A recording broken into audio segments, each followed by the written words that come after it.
You cannot make the statement. You cannot ask your questions. Why? This is the Parliament of Ghana. Our oversight cannot be undermined. I insist, from henceforth, when the questions go through the process and then they are adopted, business statements adopted, same must be communicated to the ministers. Where the ministers cannot show up, they must write formally to Parliament. We cannot be treating the minister with kid gloves. As and when they wish. When I'm available, I will come. When I'm not available, I will not come. It's worrying. So I'm very worried. And you see me very emotional today because I've been following the trend. A trend is emerging. Last sitting, we received over 20 letters of one reason or the other. I cannot come. I'm attending conference here and there. I'm doing this. What is that? This is Parliament. We will not be taken for granted. So, Mr. Majority Leader, we are going to look at you with an eagle eye. Tell your minister to be available. At least the road minister is always here. What is it that the road minister will always respect this house and come and answer questions? Other ministers to take a cue. You sit in the comfort of your office and just write letters. I cannot come. I'm attending conference. I'm doing this. I'm doing that. Enough is enough. Take Parliament serious. Speaker, thank you.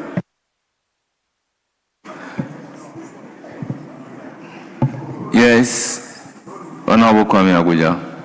Mr. Speaker, the passion by which my very good friend is speaking, I'm wondering if he's campaigning for a certain position.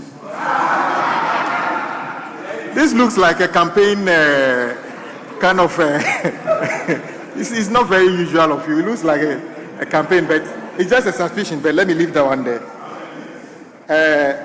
Mr. Speaker, it cannot be that this is the highest ever referrals that are yet to be treated in the House.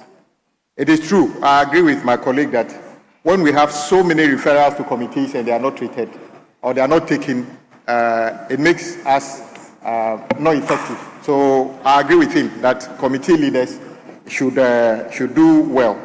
But Mr. Speaker, I also noticed that the time for statement regularly is 1 hour. But though the standing order says that the Speaker can extend it. But if we go and list 10 statements, if the business committee lists 10 statements, obviously we are not being realistic.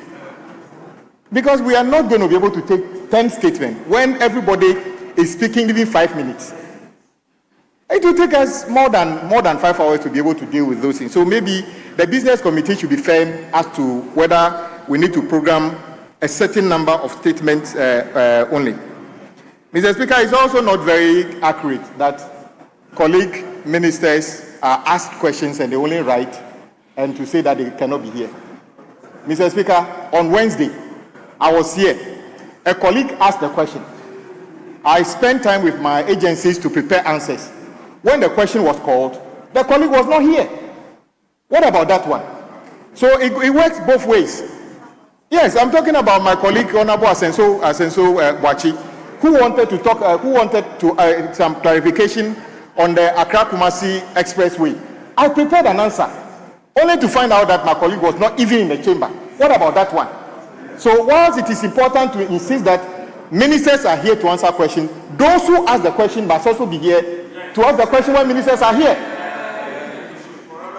Mr. Speaker, the finance minister is very diligent, will always be here.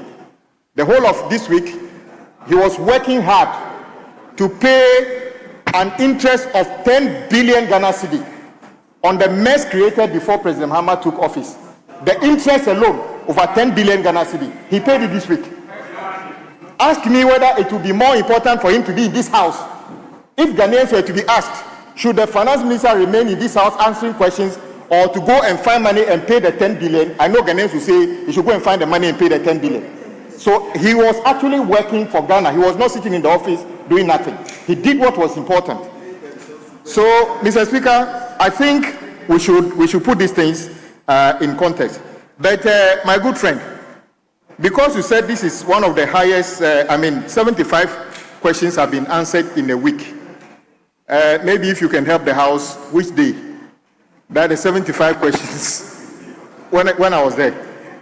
Okay, Mr. Speaker, I'll leave it like that.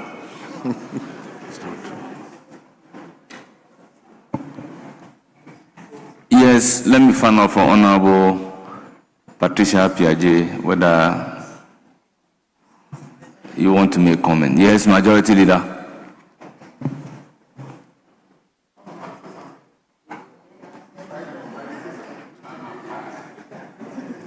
Yeah, thank you very much, Mr. Speaker.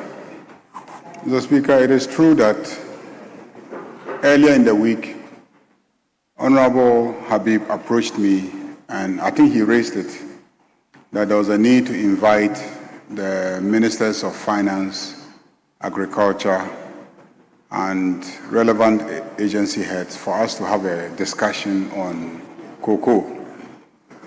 I committed to do that. Somehow, the following day, when the minority leader arrived, he insisted on making a statement on the cocoa crisis. And again, I urged them to wait. Let me invite the two critical sector ministers to be in the chamber so that we can have a comprehensive debate on the issue and take their reports. They insisted on making the statement on that day. And I indicated that if you insist on making a statement today and we discuss it, I will see no need for the finance minister or the Minister of Agri to come back here again because we have discussed it already. And so we allowed them, they made the statement, and I then insisted that the finance minister had a press conference at which he read a statement to the rest of the nation.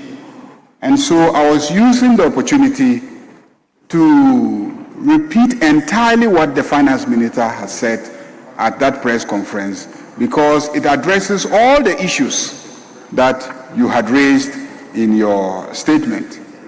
So, Mr. Speaker, I remain convinced that in the circumstances, unless there are any new developments and the finance minister feels he should come and brief this House, every other issue has been exhaustively discussed in this House. And even though we have committed ourselves to running a 24-hour economy, we've also committed ourselves to managing our time efficiently so that we don't discuss the same thing 10 times just because you think that cocoa politics is what can help your party. I can assure you that the demonstrators, we know who they are. We know who they are. We know who the demonstrators are. We know who the demonstrators are. And we know their real motivation. We know their real motivation for demonstrating. And we know that genuine cocoa farmers know that there is a world crisis and that world crisis is definitely going to affect their bottom line, which is the income that they will earn from the cocoa sector. And so you cannot give what you don't have, even if you promised it. Even if you promised it, you cannot give what you don't have, because what you are proposing is what you did and you collapsed the economy of Ghana. You put Cocoa Board in debt over 36 billion Ghana cedis. Over 36 billion Ghana cedis in terms of the debt that you push Cocoa Board into. All of that is the cocoa farmers' money. So we are not going to pander to those sentiments. The practical problem is there. The farmer appreciates it, and I can assure you that the farmer appreciates the solution proposed by government. On the issue of statements, yes, I think that we should copy what pertains in other jurisdictions, where we make very brief statements. And even at Conclave, we're discussing this. The other day, yesterday, we spent over an hour in this House debating whether to take a statement or not. The first statement which the Speaker rejected was 6 pages long. 6 pages long. When you come come and then you make 6 pages long statements, and some of them in very fine print. You spend all our time on one statement, and so there will be a backlog of statements. So unless we accept even what the standing orders provide for 50 minutes, I think it's excessive. I've seen other jurisdictions where MPs come and in a day you can take 20, 30 statements because an event occurs in your constituency, an incident, you want to have it placed on record, and so all you come and say is that in my constituency there was an accident, 5 fatalities, 3 injured. The accident was as a result of XYZ. The police are investigating it. I want to urge the road traffic authorities and others to take agents. You have finished. You have made a statement. You've recorded what has happened in your constituency. 1 or 2 people can make some very brief comments. Then the next person can also make a statement. But we see people come with teases instead of statements. And then they go on a presentation of, some background and etc. Who says we don't know the background? Just come and make a pointed statement about what affects your constituency so that it is on record that as a member of parliament, you have made a statement about the incident. And then the media will cover it, your constituents will see it. Now, on the issue of jumping, the queue, you are the main architects of jumping the queue. In the last 1 week, every single day that you have come to this chamber, you have lobbied for us to jump the queue so that you will make some statement that you think is politically convenient. And then you turn around and then you blame the rest of us that, we are allowing people to jump the queue. Even yesterday, you forced us. When we had started the day with a commitment that we're taking the 2 advertised statements. When we started the day, that was a commitment that we're taking the 2 advertised statements. The speaker repeated it several times. When you came, you thought the Burkina Faso incident was more politically convenient. You made us to sidestep our commitments, and we granted you the space to make a statement on Burkina Faso. Now you've fallen there, you come and then you are taking me on that I allow people to sidestep the statement that is advertised. Thank you very much. We'll see whether you'll be able to get any of your statements made on this floor going forward. Unless it is advertised, we will not allow it to be taken on this floor. I think that is what you want us to do, and I will start doing that. Mr. Speaker, on the which other issue? On the issue of inviting cocoa farmers, Mr. Speaker, there are many cocoa farmers sitting in this chamber. There are many cocoa farmers. So cocoa farmers are with us here. Cocoa farmers are with us here. So, Mr. Speaker, cocoa farmers are always here. A lot of the people sitting here are sons and daughters of cocoa farmers. So cocoa farmers are part of us. They are always here. Many of the dignitaries that you see sitting tomorrow, many of them have cocoa farms. So don't imagine that cocoa farmers are some different category. All of us, when the cocoa prices go down, I can assure you that many members of parliament sitting on this side are also going to lose income. And I know ministers who are cocoa farmers, and I know that they also are going to lose income. It shouldn't be created, the impression should not be created that, it is only the ordinary person sitting out there in the village who is going to lose income. Everybody loses income as a result of this global crisis that has confronted us. Mr. Speaker, I think the issue of air conditioners and etc., they've been discussed extensively at the board, and processes are in place to procure the replacement of the air conditioning system. Indeed, we toyed with a temporary arrangement because we've seen that some members of parliament have also procured fans that have air conditioning facilities installed in them. And at the board level, a decision was taken that the clerk's office should consider identifying the officers that have problems, and then buying the funds for them to use in the interim whilst we wait for recess, by which time we would have finished the procurement process. And whilst we're on recess, they can, install the new air conditioning facility in the building. But the process is underway to deal with the issue of the air conditioners. Mr. Speaker, the backlog of questions, yes. If we deal with, even questions, how questions are asked, what questions to ask, which questions must be oral. I mean, Mr. Speaker, I think that it is important for us to revise the practice of automatically admitting questions as oral because the MP has indicated that he wanted to be oral.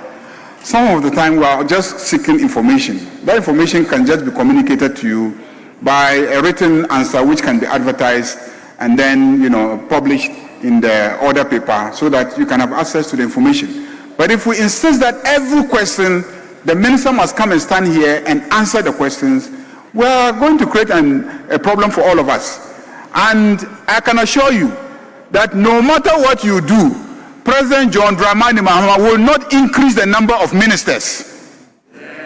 We will not increase the number of ministers.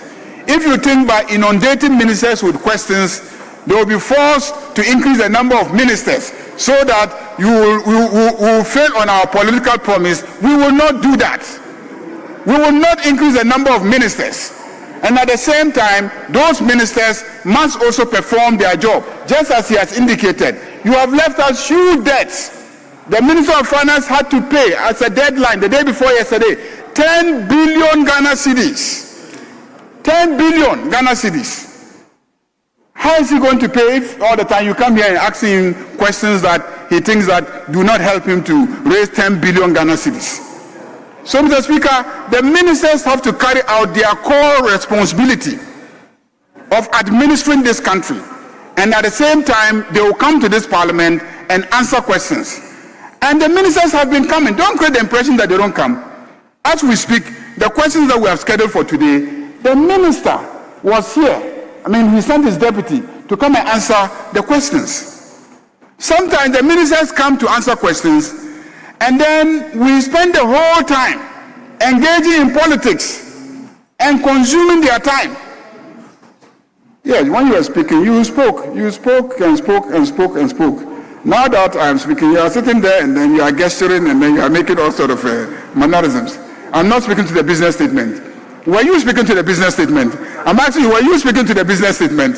Mr. Speaker, I'm saying that we will not increase the number of ministers, and the available ministers will come and answer the questions as and when time permits. Mr. Speaker, I also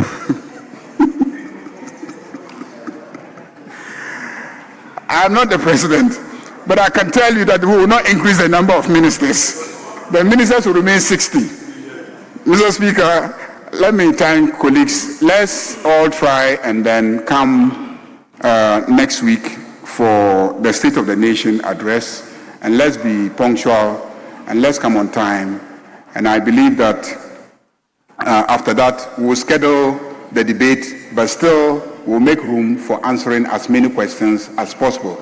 This week, I believe Business Committee had to decrease the number for next week because we've already agreed that on Wednesday we'll not sit for long.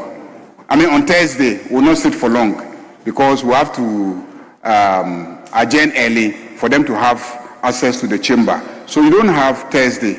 Then on Friday too, you won't be able to ask questions because the president is coming here to deliver the State of the Nation address. And so effectively next week, you have only Tuesday and Wednesday. So Tuesday and Wednesday, and you have scheduled 46 questions, 34 questions. So 34 questions for 2 days is reasonable.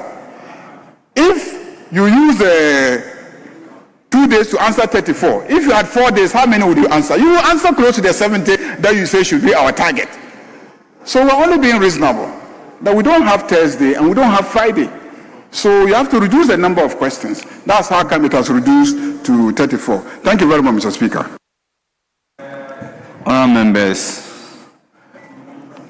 Yes. I think before we adopt the statement, just to remind the leader No, I'm satisfied. Just to bring a point to your notification. I mean, you are your usual self. You blow hot and cold. It's fine. It's fine. Speaker, but just remind him on the framework for the statement. And I agree with him on the statement. As the best practices, yes, 91, when they are coming at the 91 too, what if the same framework will apply to them? That's the point I want to emphasize on. Yes, please. Well, that's not a matter we have discussed at business committee. So I can't come and impose my own ideas. I convey what we discussed at business committee. Why? You didn't think that I'll answer you this way? We didn't discuss at business committee. So when we discuss at business committee and think that for ministerial statements, there should be a framework, we'll come and announce it. But we haven't discussed that. Members, the business statement as presented is hereby adopted. Members, indulge me to acknowledge the presence of students from Esiama Memorial School, led by Albert Nyako, head teacher. They are from Okarikwe North Constituency, they numbered 20. We also have students from Eduman Senior High School, led by Christopher Namsakia Anaba, a teacher. They are from Efija Kobre South. They numbered 51. We also have Legacy Girls College, led by Stephen Tete, a teacher. They are from Lower Manya Krobo. They numbered 133. We also have Star Achievers School, led by Patrick Doji Aguti, head teacher. They are from Domiabra, Obom. They numbered 32. All members, I welcome them on your behalf and urge them to have a fruitful visit to Parliament. Thank you for coming. Yes, Majority Leader.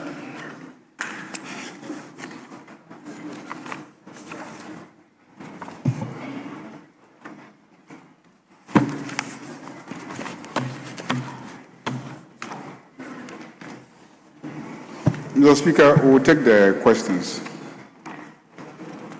The Minister for Energy and Green Transition is attending a function with His Excellency the President in Tema, and has asked his deputy, with your kind permission, who is well briefed, to come and answer the questions on his behalf. If he gets here at one point and needs to support, he will support. Yes, Minority Bench. Speaker, this is what we have always been expecting. When the sector minister cannot make it, the deputy should be here. So we are not opposed. The minister is a good friend. He's one of our own. We are not Deputy Minister, you may take the designated seats. Whilst I call on Honorable William Ntebe Tatale Sanguli, Member of Parliament, to pose the question numbered 307.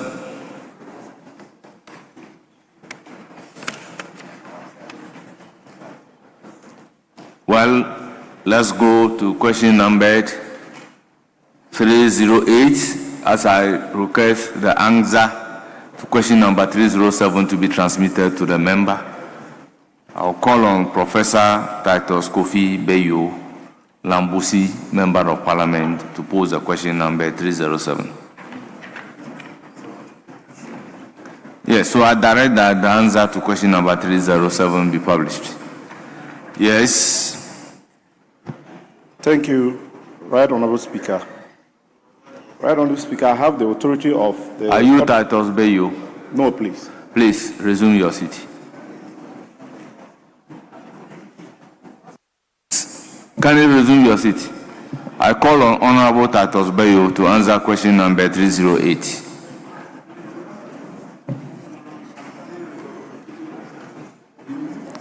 Titus Bayo is sitting on there. Is Titus Bayo in the house? You have the authority of Titus Bayo. Very well. Thank you, Speaker. I'd like to ask the Minister for Energy and Green Transition when the abandoned electrification projects in the following communities will be completed. Kuntawi, Suke number 1, Nicheli, Kane, Kariseli, and Kelegan. Yes, Honorable Minister.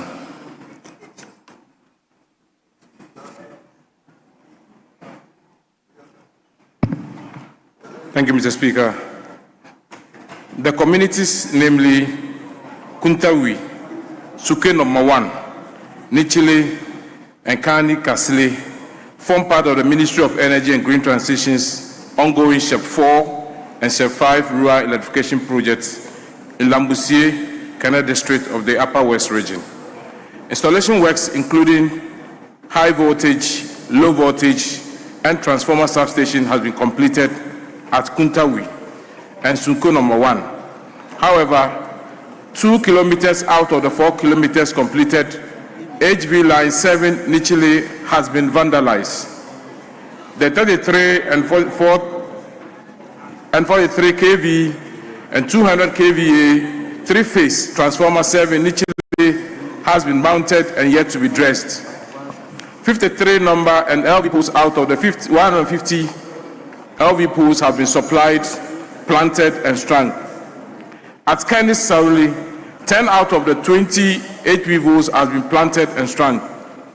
The 33 and 100 kVA 3-phase transformer 7 Kani and Kansere has been mounted and yet to be dressed.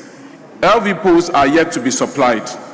The ministry is implementing a local turnkey project earmarked at completing all ongoing electrification projects in the northern Savannah and Upper West region this year, for which all the above-mentioned communities form part.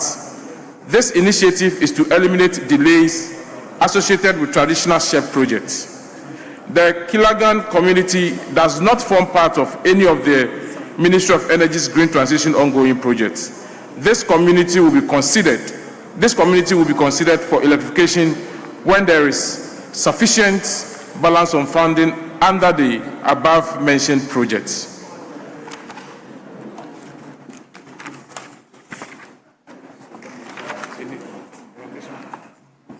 Yes, Honourable Member, any supplementary question? Thank you, Mr. Speaker. The Honourable Member on whose behalf I ask the question is satisfied with the response. Thank you.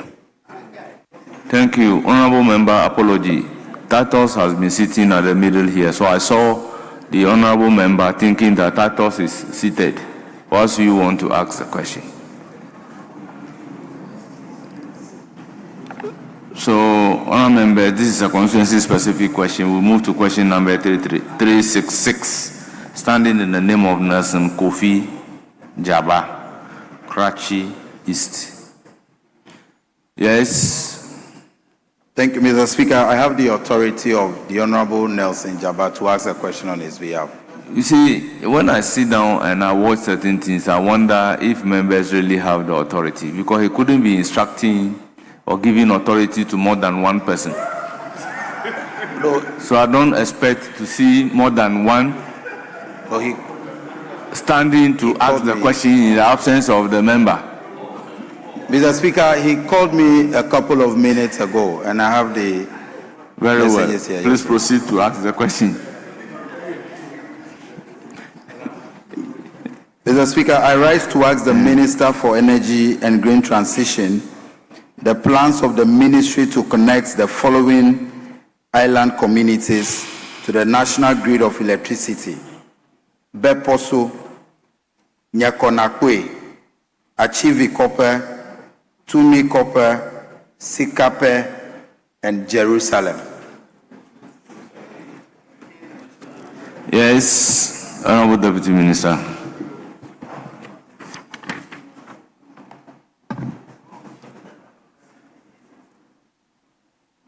The ministry wishes to state that Sikape, Jerusalem, and Bogede community has already been considered under the implementation of the ongoing mini-grid electrification contracts, which grant funding from the African Development Bank is expected to be completed by the end of 2026.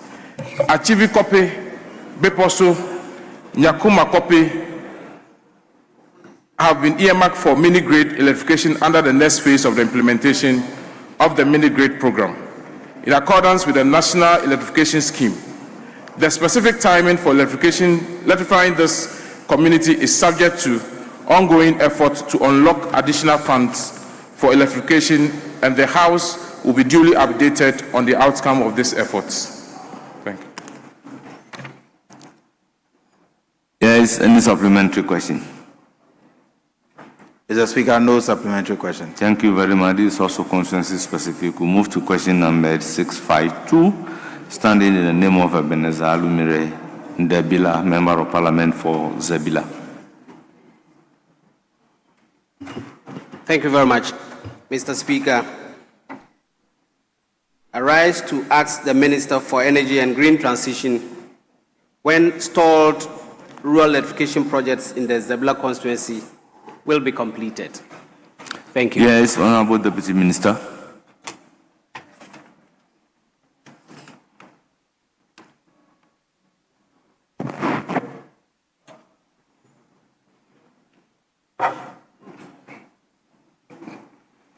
The Ministry is undertaking electrification work in 53 communities in Boku West District. A total of 703 out of 768 HV poles have been supplied, planted, and partly strung in these communities.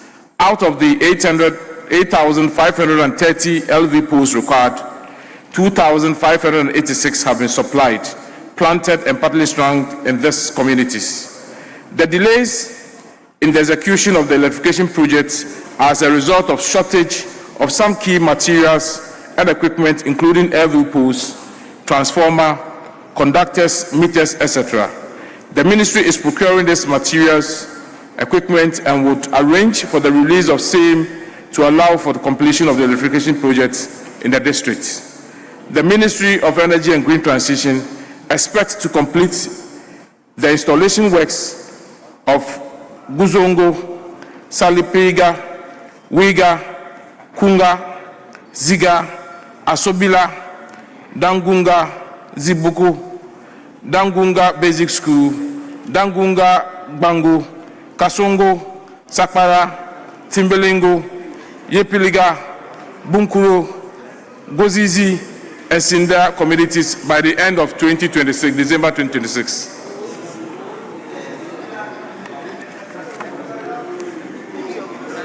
Any supplementary question? Honourable Member.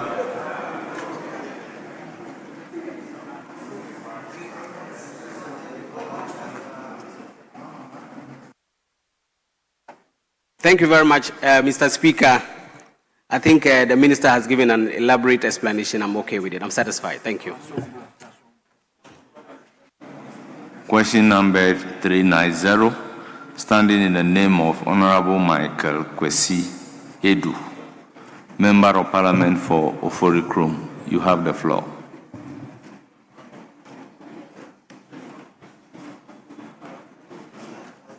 Mr. Speaker, why are you shaking your head? Mr. Speaker. Do you want me to say why? No, don't say why. I shouldn't say it. Mr. Speaker, I'm just... But you asked a question, I want to answer. No, please, don't answer. I'm just craving on your indulgence to permit me to ask... Please do. This. Please do. Very much. Thank you very much. Mr. Speaker, I would like to ask the Minister for Energy and Green Transition how the attempted berthing of MT Marlene Armetrin outside the revised Lacan schedule occurred, and what measures are being taken to prevent such regulatory lapses and future disruptions. Thank you. Yes, Honorable Deputy Minister. The Ministry of Energy and Green Transition has set up a Lacan advisory committee with industry representation that plays a supervisory role in the management of the Lakan program to avert disruptions to the program. The MPA, that is the National Petroleum Authority, since fourth quarter 2025, implemented new criteria for allocation of Lakan to bulk oil distribution and export companies, BIDEC. The co-loaded approach has ensured a more equitable allocation of Lakans to BIDEC and also dedicated Lakans for strategic supplies and the power sector. Honourable Member, any supplementary question? Yes, Speaker, I would like to find out from the Minister regarding the work of the advisory committee. I'd like to know the nature of the supervisory role and how effective it has been. Thank you. Yes, Honourable Minister. The advisory committee actually has all the stakeholders, that is the BIDEC, the ministry, MPA, and even the oil marketing companies on the committee. So far, since they started working from the last quarter of 2025, their activities and their reports shows that there hasn't been any issue with their operations. So we deem it that they are doing so well since nothing has come up, no complaints have come up since they started working.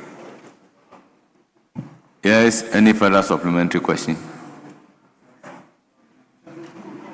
I think I'm okay with the responses. Very well. We now give the floor to Honorable Stanley Yao Nandaya, Member of Parliament for Wunensi, to ask question number 671. Honorable Member, you have the floor. Honorable members, in the same vein, I will ask that the answer be transmitted and published. We move to question number 391. Standing in the name of Muni Mohammed Nuruddin, Member of Parliament for Narelugu Gambaga. Yes, you have the floor. Thank you very much for the opportunity. Right now, Speaker, I rise to ask the Minister of Energy and Green Transition what specific measures the Ministry is taking to solve the persistent power outages in the Narelugu Gambaga constituency.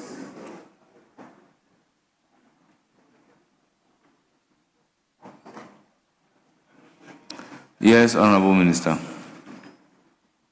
NEDCO, that is a distribution company in charge of the northern area, is aware of the supply challenge in the Narelugu Gambaga constituency.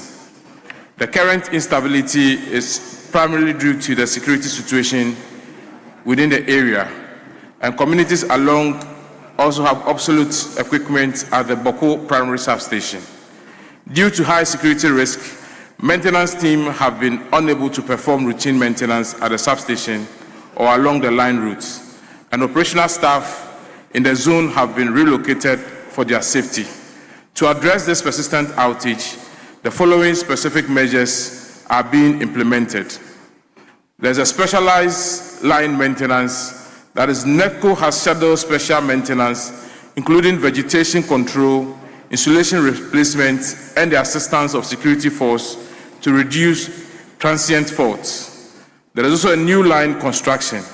With the support of the Ministry of Energy and Green Transition, a 34.5 kV line is being constructed to connect Gambaga to Walwale network to improve the power situation in the Gambaga-Narelugu corridor. Construction work on this new line is currently estimated at 80%. There's also a great reinforcement. NEDCO is planning to replace obsolete equipment at the Boko substation as soon as the security situation allows for safe technical intervention. To further mitigate the challenge, the following interventions have been considered. Short-term measures, NEDCO would enhance downstream protection within the network, taking into account the extensive feeder lengths. This will involve the installation of auto reclosers to enable fault insulation and minimize widespread outage across the entire feeder.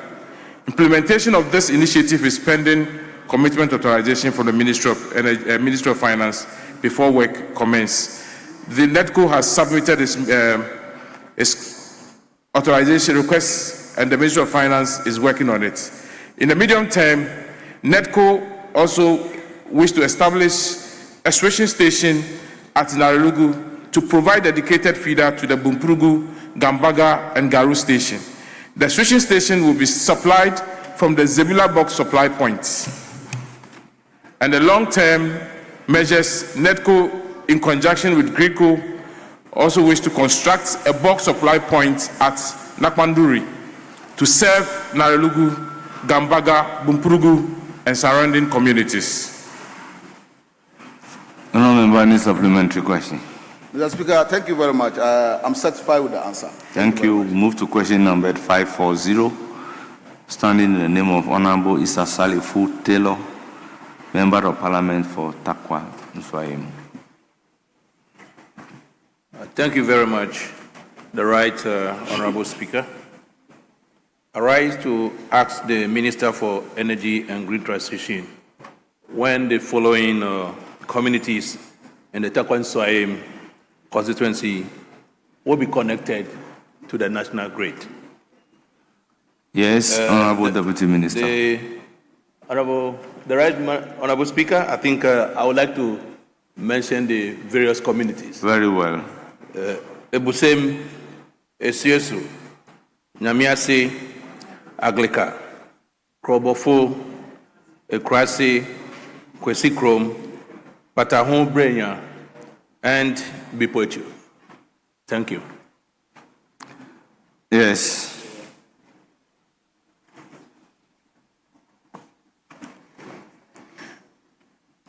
The communities, namely Ebusem, Esiosu, Nyametiase, Akleka, Krobofo, Ekrasi, Kwesikrom, Patahubrenya, and Bepo Echir, do not form part of any of the ministry's ongoing self-help electrification program. That is a SHEP.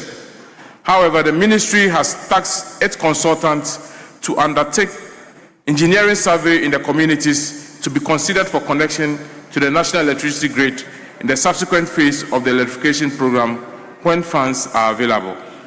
I would also want to take this opportunity to urge the Member of Parliament to officially also write and request this committee so that we can expedite, add it to the ongoing considerations and expedite action on it. Thank you. Yes, Honorable Member. Thank you, the Right Honorable Speaker. I think the Minister has to come in again because there is no timelines. It's just surprising that, of Honorable course, Member, ask supplementary question. when can the Minister indicate clearly the timelines for such projects? Did you listen to the answer of the Minister? Yes, I did, the Right Honorable They Speaker. are now going to do engineering work. And the Minister indicated that as a Member of Parliament, you have not also requested. So put in a request. Yeah, so you have not put in your request, yet you want the Minister to give you timeline. The Right Honorable Speaker, I think he said they are going to do engineering I believe work. the Minister at the end of the day has even given a good advice. I just need the timelines for the engineering work, respectfully. So, Honorable Member, when are you going to make requests? I'll make a request next week, but he needs to tell me when the engineering works are going to be started. We move to question number 670, standing in the name of Honorable Emmanuel K. Ntekuni, Member of Parliament for Pru West.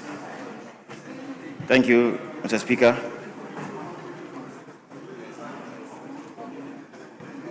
Mr. Speaker, I rise to ask the Minister for Energy and Green Transition the plans of the ministry to expand electricity connection in the following communities. Prime, which happens to be my district capital, Abua, Ajaraja, Biposo, Faumai.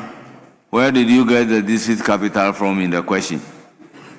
Mr. Speaker, it's not in the question. So what are you supposed to do? I call upon you to read the question numbered 670. You do exactly the same. You don't add, you don't subtract. Speaker, I'm guided. Thank you.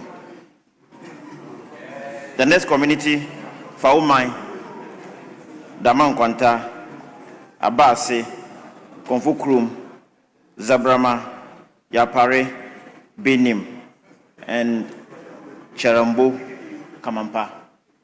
Thank you, Speaker. Yes, Honorable Minister. Right Honorable Speaker, respectfully, I don't have the response to this question because it wasn't part of the question that was Transmitted. was given to me. Very well. We'll direct the clerk at table to transmit the question for a response coming from the minister. So kindly take note and transmit the question to the minister. The question will be transmitted and the minister will come back with an answer. Thank you, Speaker. We move to question number 576, standing in the name of Ohini Kwame Frimpong, Member of Parliament for Asante Achim North. You have the floor. All members who ask that the answer be transmitted and published. We move to question number 591, standing in the name of Mohammed Issa Bataglia, Sisala East. Yeah, thank you, Right Honorable Speaker. Mr. Speaker, I rise to ask the Minister for Energy and Green Transition the plans of the government to expand electricity to the following communities in the Sisala East constituency: Santijang, Benewisi, Kalakse, Nahadakui, Kapunjan, Talla, Netalo, Kwapun, Wuru, Dinduarejang, Katinia, and 7 other communities. Thank you, Mr. Speaker. Yes, Honorable Minister. The communities, namely Santijan, Banabisi, Galazi, Nahadinku, Takunjan, Tanla, Nitalu, Kwampong, Wuru, Dindurajin, Katijenia do not form part of any of the Ministry of Energy and Green Transition's current rural electrification program in the Sisala East constituency of the Upper West region. However, these communities will be considered in subsequent electrification program when we get the funds available. Yes, any supplementary question? Thank you, Mr. Speaker. Mr. Speaker, not directly, but only to inform Minister that applications have been put in that regard, and bill of quantities too have been submitted to your office. We hope that when the funds are available, you consider Sisala East. Thank you. Thank you. We'll move to question number 593, standing in the name of Mr. Mohammed Issa Bataglia. Thank you, Mr. Sisala Speaker. East. Mr. Speaker, I rise to ask the Minister for Energy and Green Transition the status of work on the Baby Esbale and Common Rural Electrification Project. Thank you, Mr. Speaker. Yes, Honorable Deputy Minister.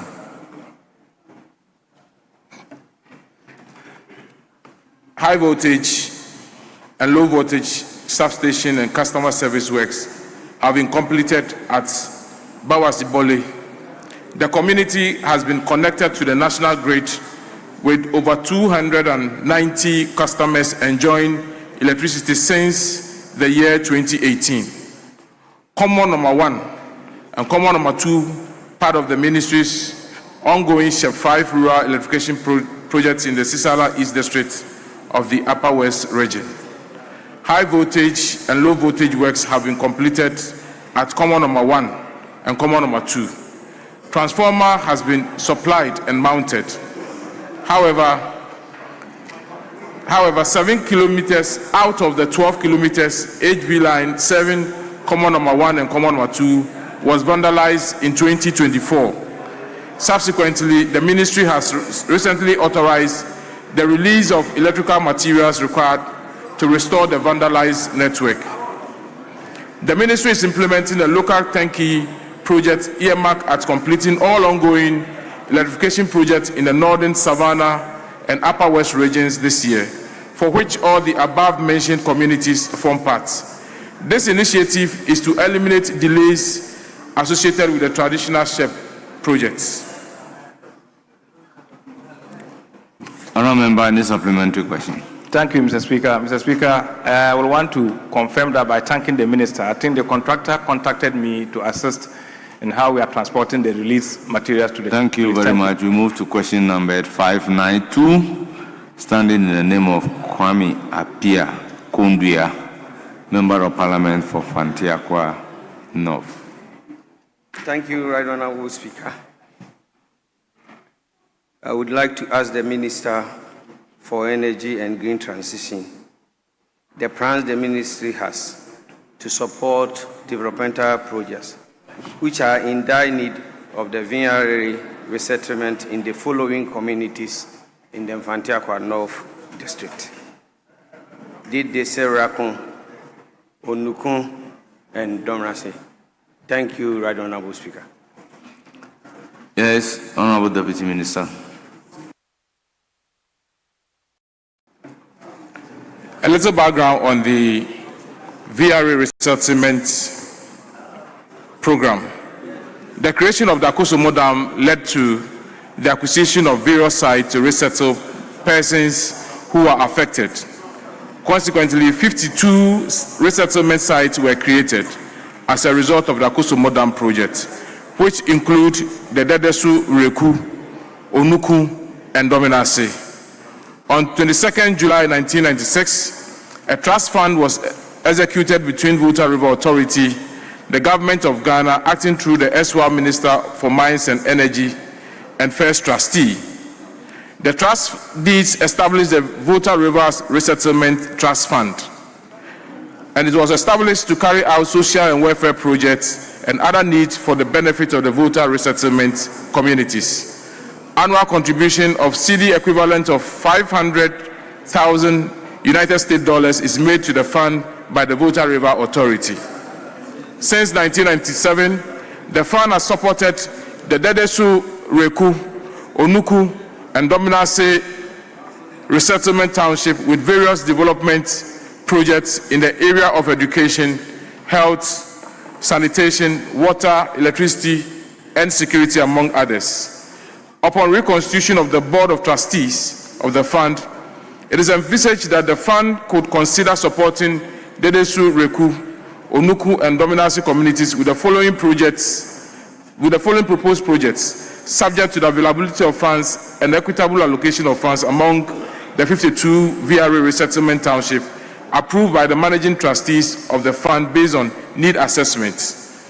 The town Dedesu, Reku, there's a proposed project that is assistance in the construction of housing units for the Ghana Police Service. The proposed period is between 2026 to 2028. For Onuku, there is rehabilitation of a kindergarten and 6-unit classroom block, and the project is to be undertaken between 2026 to 2027. Dominase, the proposed project is to help them with a water project, is an assistance in a water project, and the period for consideration is 2027 to 2028. However, Mr. Speaker, these communities have actually benefited so many with have benefited several projects under the resettlement. And if you look at a community like Dedesu, they have had drilling of boreholes, rehabilitation of 5-unit toilets, rehabilitation of primary school, supply of school furnitures, construction of kitchen and baths, supply of solar power electrification, district water program, renovation of schools, construction of JHS, construction of community center, reshaping of roads, drilling of four boreholes, repairs of works on community center, supply of furniture for schools, and a lot of it. If I go to the next community, that is Onuku, their school building has been re-roofed in 1998, rehabilitation of the school in 1998, construction of KVIP 2002, construction of 3 units and 1 3-seater KVIP 2003, and recently construction of a 6-unit teachers accommodation in 2013. For Domina's sake, the most recent project that was undertaken was a rehabilitation of a JHS and primary school block. That is in 2013. And the previous years, they have had no less than 14 projects undertaken. Thank you. Now, members, any supplementary? Ready so, Mr. Speaker. My supplementary question to the Minister is that because MPs in the resettlement, not all MPs in the resettlement communities are on your trust fund board, will your ministry consider to hold annual meetings with all MPs who have resettlement? One member file a new question that cannot be a supplementary question. Right, Honorable Speaker, let me reframe the supplementary question. Honourable Member, how are you going to reframe this? Your question is on the support developmental projects which are in dire need of VRA resettlement in the following communities, and you are talking about membership of a board. Mr. Speaker, please give me the opportunity with respect. What I'm seeking to ask the Minister, the supplementary question that I'm seeking to ask the Minister, is to know whether the MPs in the resettlement communities going into the future. Honourable Member, question is overruled. I have no option, Mr. Speaker. Thank you. Very well.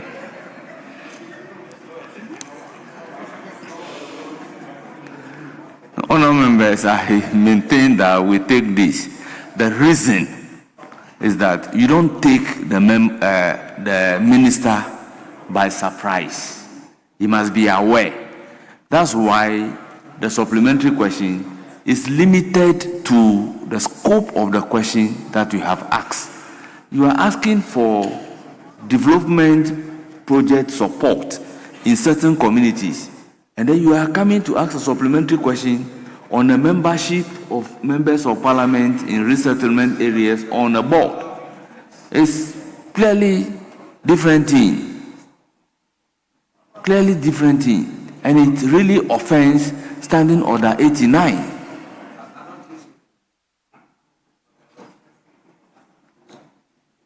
The rules are clear that when a person presiding is speaking, you listen to the person in silence.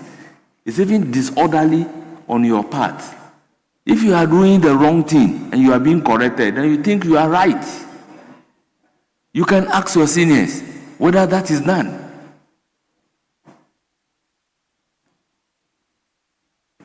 Honourable members, let's move to question number 605. Standing in the name of Alhaji Alhassan Mumuni, Salaga North.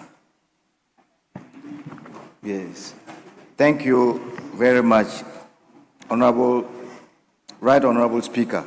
I rise to ask the Minister for Energy and Green Transition the effort the ministry is making to connect the following communities in the Salaga North constituency to the national grid: Zankum, Nomna Yili, Chanda Yili, Nyeshila Palgane, Chegu, Chani, Chegu Fulani settlement, Panshagu Palgane, and Sunshe Fulani. Thank you. Yes, Honourable Deputy Minister.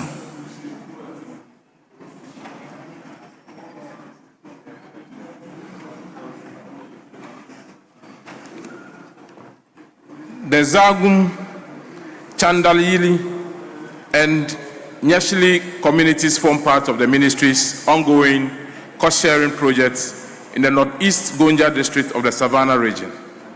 A total of 425 high-voltage poles required for the communities have been supplied and are yet to be planted. Most of the necessary pole top materials have all been delivered. Additionally, 185 low-voltage poles required for the project have been supplied and installed in the communities. Most of the pole top accessories have been provided, and the conductor stringing has been completed in the above-mentioned communities. With regards to the communities of Nomna Yili, Nyenshili Palguni, Chihigu, Shani, Chihigu, Fulani settlement, and Shenj Fulani, they are not recorded in the ministry's documents. However, it was observed that some level of work has been undertaken in these areas by the sponsor, that is the MP, using part of the materials originally released for the above mentioned communities. For example, installation works for both the LV and HV network together with transformer has been completed at Nomnayili and Shani. LV work has been completed at Shishigu Fulani settlement and Sunji Fulani communities.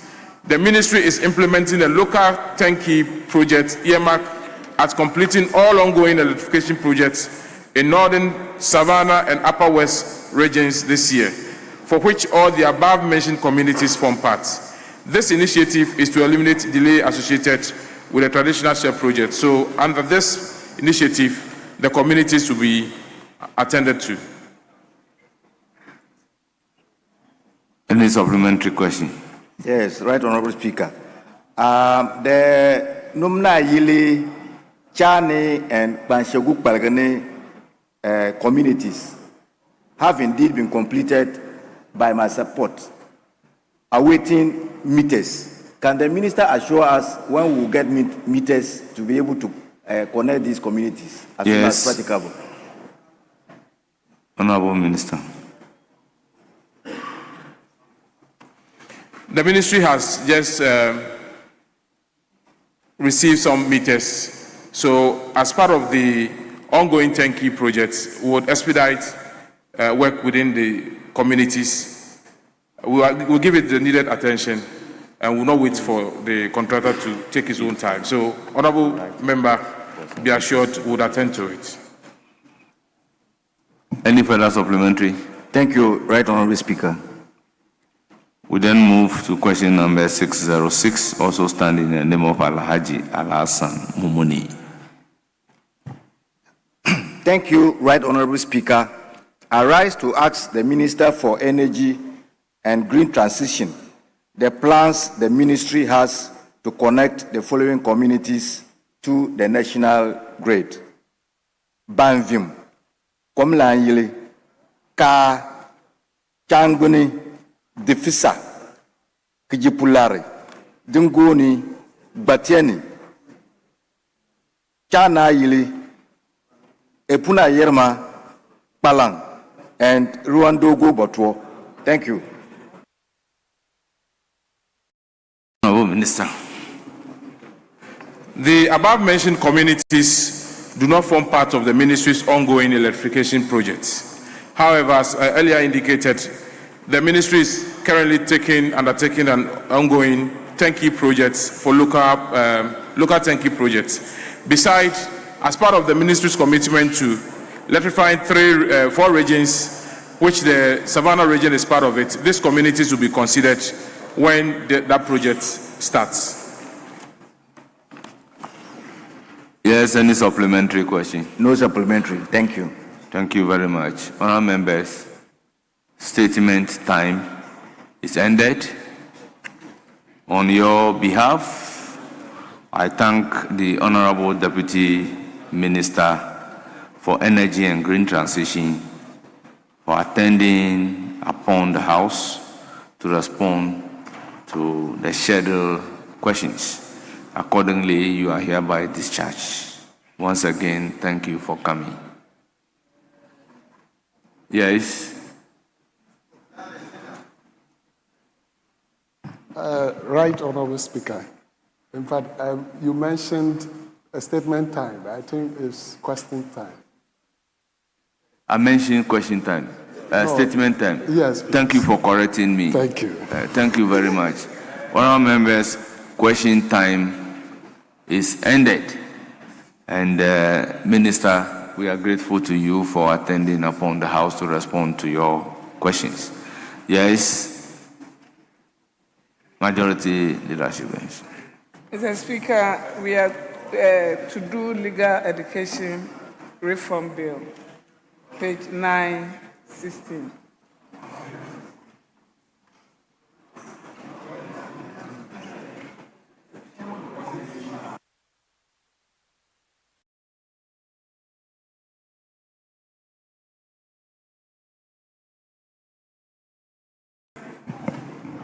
Well, honorable member, the request is to do the legal education reform bill. Mr. Speaker, I'm not too sure if we are ready. I can't see the chairman. Oh, chairman. Where is the attorney general? Where is the attorney general? The deputy attorney general is not here. The attorney general himself is not here. Honorable members, honorable members, if we are not even going to do the business, let's not set a bad precedent. I maintain that Article 93(2) vests the legislative power in Parliament. This legislative power vested in Parliament, the exercise of it is not tied to any member of the executives. So when we come here and say that we cannot exercise that legislative power because the minister is not here, then we should look at the constitutional implication of what we are placing on record.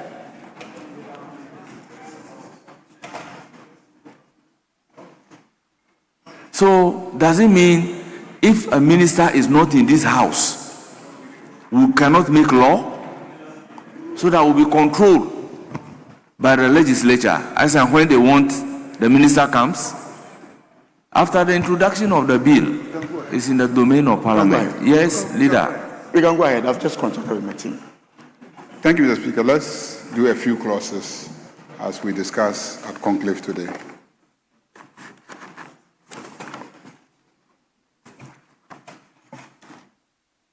Honourable members, the legal education reform bill is at consideration stage.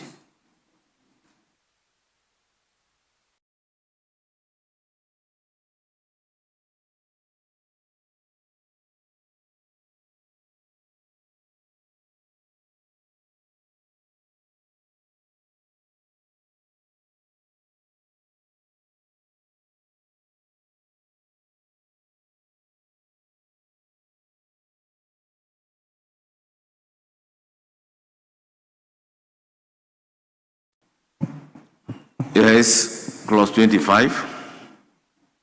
Chairman of the committee. Application for full accreditation license. Mr. Speaker, clause 25. Amendment proposed is to delete. Honorable member, before you propose the amendment, do it as agreed upon so that you can carry the members along. Clause 25 in the old bill is now, was that not what we agreed upon? Yes.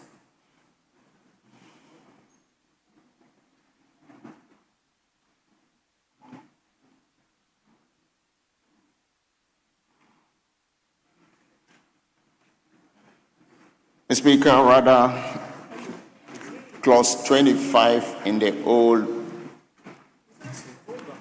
original is the same as what is advertised. The difference, rather, is with the winnowed version. Yes. So the winnowed version is clause what? Yeah.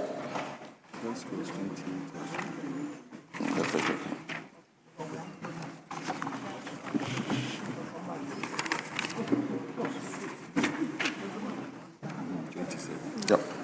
So the winnowed version, Mr. Speaker, is actually 27. Mr. Speaker, what we did was to collapse 25 and merge it with 24. Yes. And so the reason we are deleting 25. So the so new what rendition, you have to say is that yes, clause 25, the original version. The new rendition. Because you are deleting it and in its entirety. You won't find it in the winnowing version. Very well. So the new rendition will be application for full accreditation license. A university that is issued with a provisional accreditation license shall, within 2 years after the issue of the provisional accreditation license, apply for a full accreditation license from the council. Honourable member, are you reading from page 9? I'm reading from page... Clause 25, amendment proposed, delete. we deleted, merged the 25 and 24 together, and that's what I'm reading from the. So you moved the amendment. The Winnow version 27. Yes, so you move the amendment here so that we put a question on it, which will indicate that clause 25 has been deleted. Yeah. Then when you move to the next clause, then you move amendment on clause 27. Very well. So Very well. propose the amendment as per number 1. 25 deleted. 27. Now, members, the proposal before us is that clause 25 be deleted. It is for the consideration of the House. Chairman, is that not the amendment? Yes, Mr. Speaker. Yes, So, it's for the consideration of the House. Mr. Speaker, I'm getting a bit confused because the revised bill that we've been using ever since has 25, but I don't know when this merger of 25 and 24 came about. So I'm holding the one we've been using all along. That has clause 25 and clause 24. So I'm kind of confused. So please kindly educate me further. Honorable Kinsenya, could you have the original bill? They've all been made into 27. Speaker. So the original 25. The original 25 is being proposed to be deleted. And 25 are now merged as 27. 20.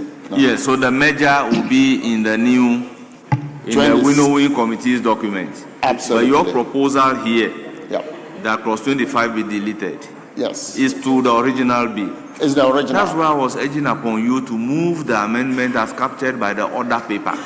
Yes. So, Mr. Speaker, under clause 25, captured under the order paper is to delete 25. Yes. So that is for the consideration of the House. Honourable members, in the absence of any further consideration, I will put a question. As many as are in favor of clause 25 being deleted, say aye. Those against, say no. The ayes have it. The amendment is carried. Clause 25 is ordered to be deleted. Yes. Amendment aye. Chairman of the committee. Speaker, clause 27 add the following new clause. Indeed, Mr. Speaker, clause 27 has been taken already a few days ago, and the minutes will bear that out, and a question taken on that. And so we could... I don't know why it should still appear on the other paper.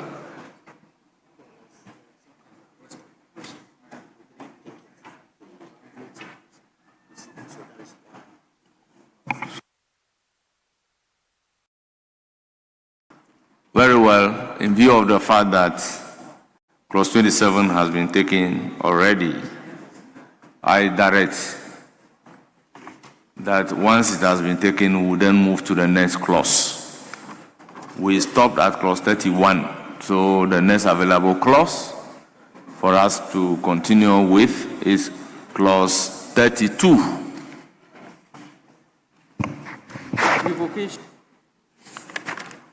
Revocation of accreditation license.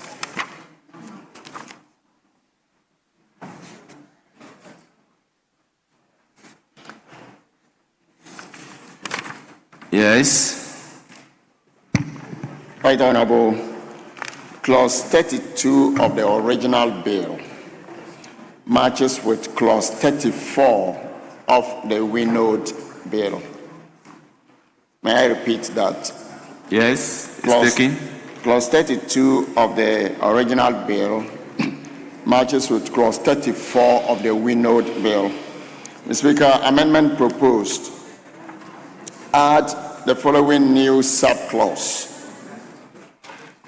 Where an accreditation license is revoked under this section, A, persons already enrolled in law practice training at the university at the time of revocation shall complete the law program, as if the university continued to hold the requisite accreditation license.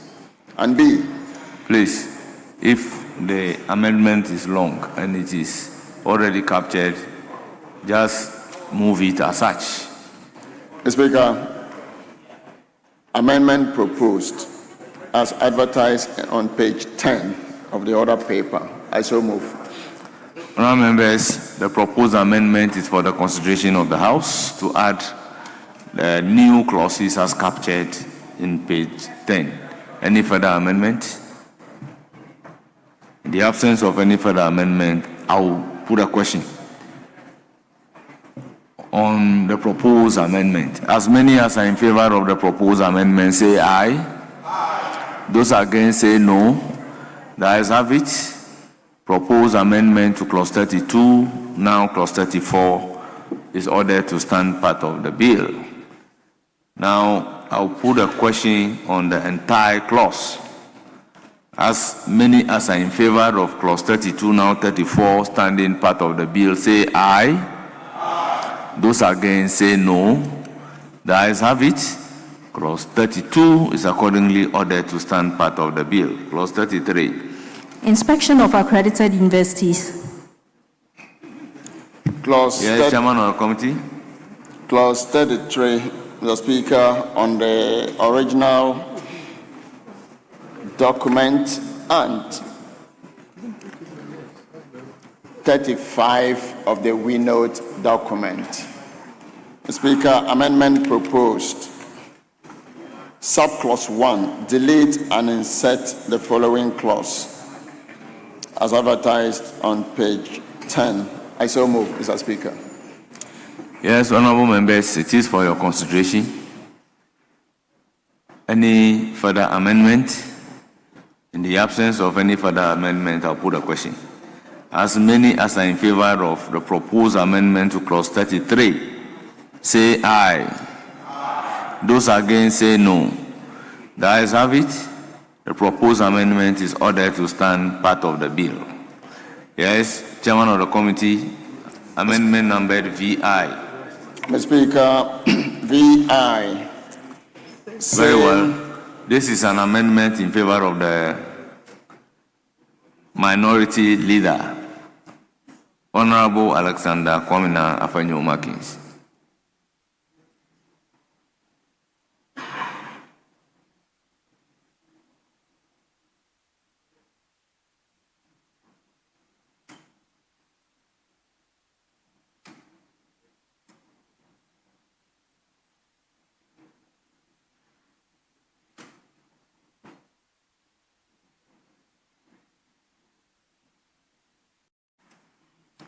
Is anybody with authority to move that amendment?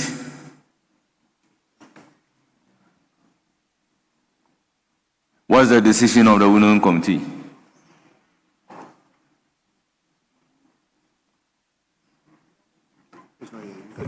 Yes. He's not here himself, and he's not giving me the reason for this particular amendment. Very well. Do we defer the amendment or take it as second consideration?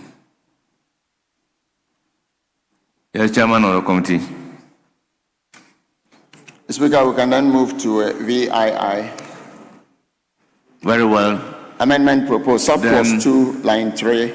We are putting a question on the entire clause 33. No. Okay, there is amendment number VII. Yeah. But I ask, do we defer? Do we defer his amendment and defer the consideration of the clause, or if he feels strong, we take it as second consideration? Let's take it and put it, because we all are... Very well. So let's move to VII.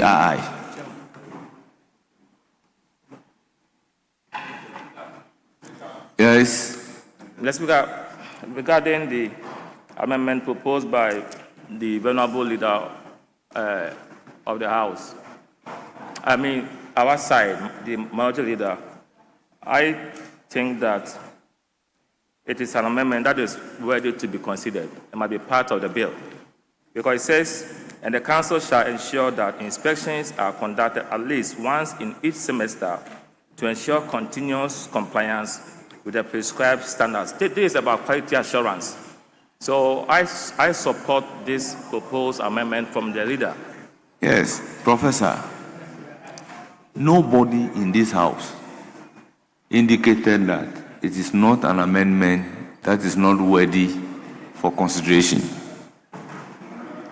This is a House of record. So when certain things are placed on record, tomorrow they look at it, it will appear to the minority leader as if his amendment is being considered not worthy.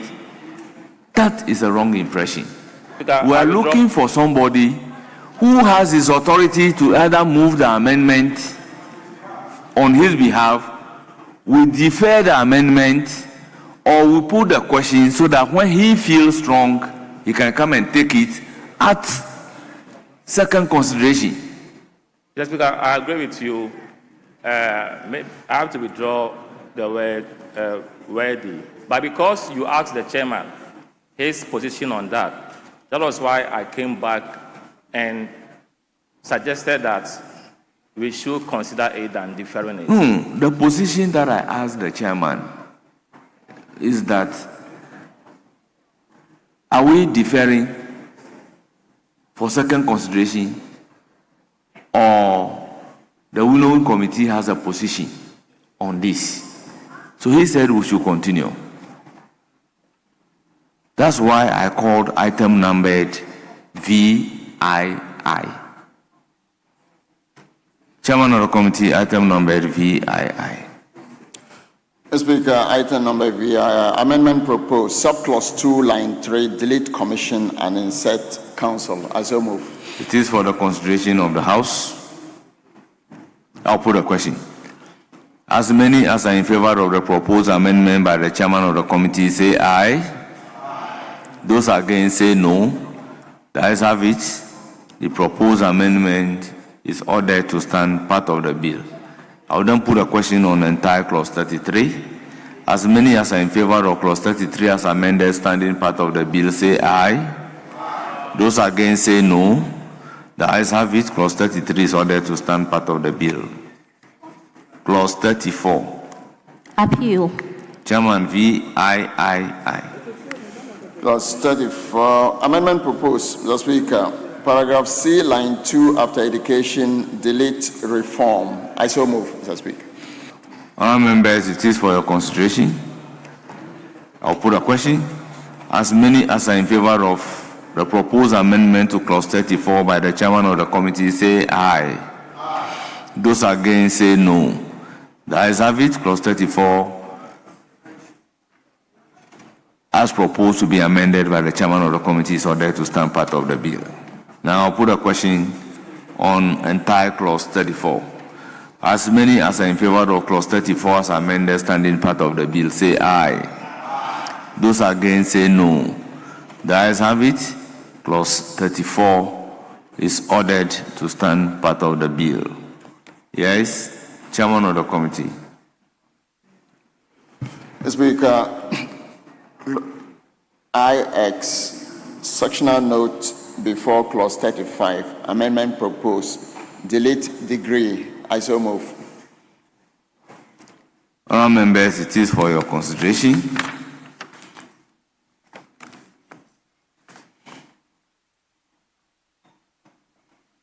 Honourable members, I'll put a question.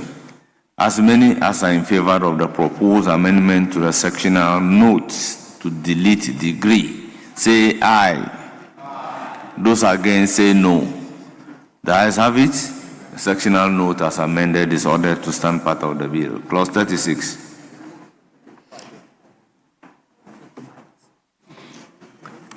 Clause 36, amendment proposed. Very well, let me put a question on clause 35. Administration of Law Program.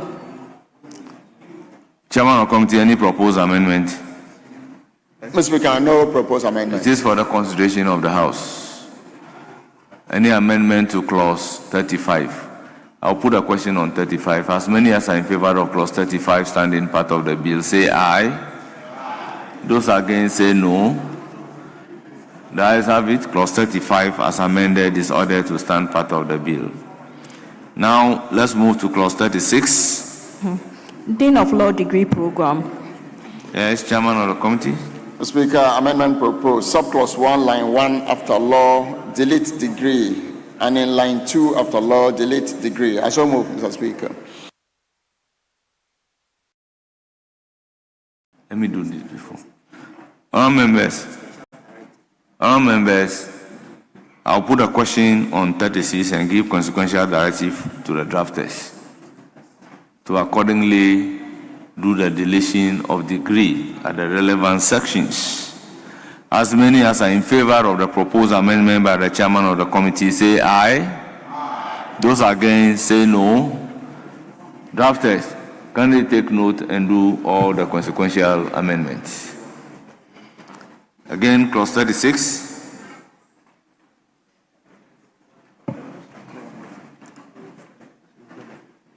Clause 36. It's also consequential. Honourable members, this is a consequential amendment. I've already directed the drafters, but I'll put a question. As many as are in favor, say aye.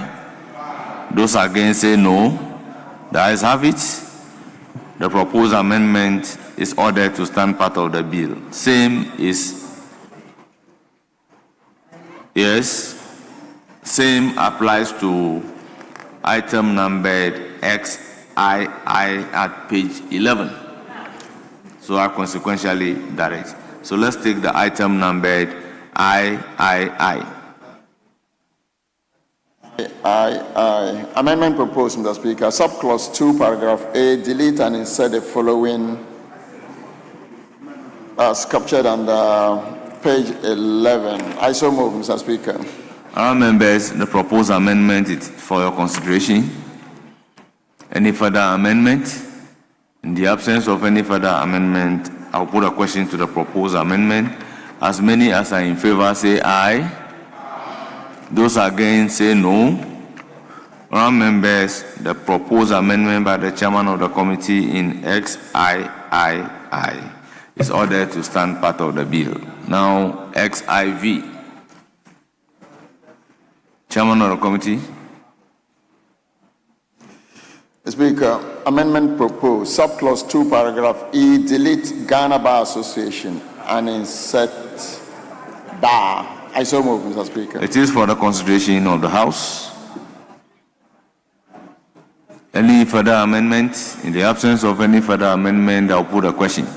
All those in favor of the proposed amendment by chairman of the committee to clause 36 as in XIV, say aye. Those against say no. The ayes have it. The proposed amendment is ordered to stand part of the bill. Clause XV. Amendment proposed, Mr. Speaker. Subclause 2, paragraph G, line 3, after law, delete degree. I so move, Mr. Speaker. All members, the proposed amendment is for your consideration. I'll put a question. All those in favor of the proposed amendment say aye. Those against say no. The ayes have it. The proposed amendment by the chairman of the committee to clause 36 as in XV is ordered to stand part of the bill. XVI, chairman of the committee. Speaker, amendment proposed. Subclause 2, paragraph H, delete. I so move. All members, the proposal is to delete subparagraph 2. It's for the consideration of the House. Any proposed amendment? I'll put a question. As many as are in favor of the proposed amendment by the chairman of the committee to clause 36 as in XVI, say aye. Those against say no. The ayes have it. The proposed amendment is ordered to stand part of the bill. Now I'll put a question on the entire clause 36. All those in favor of clause 36 as variously amended standing part of the bill say aye. Those against say no. Clause 36 as variously amended is ordered to stand part of the bill. Clause 37.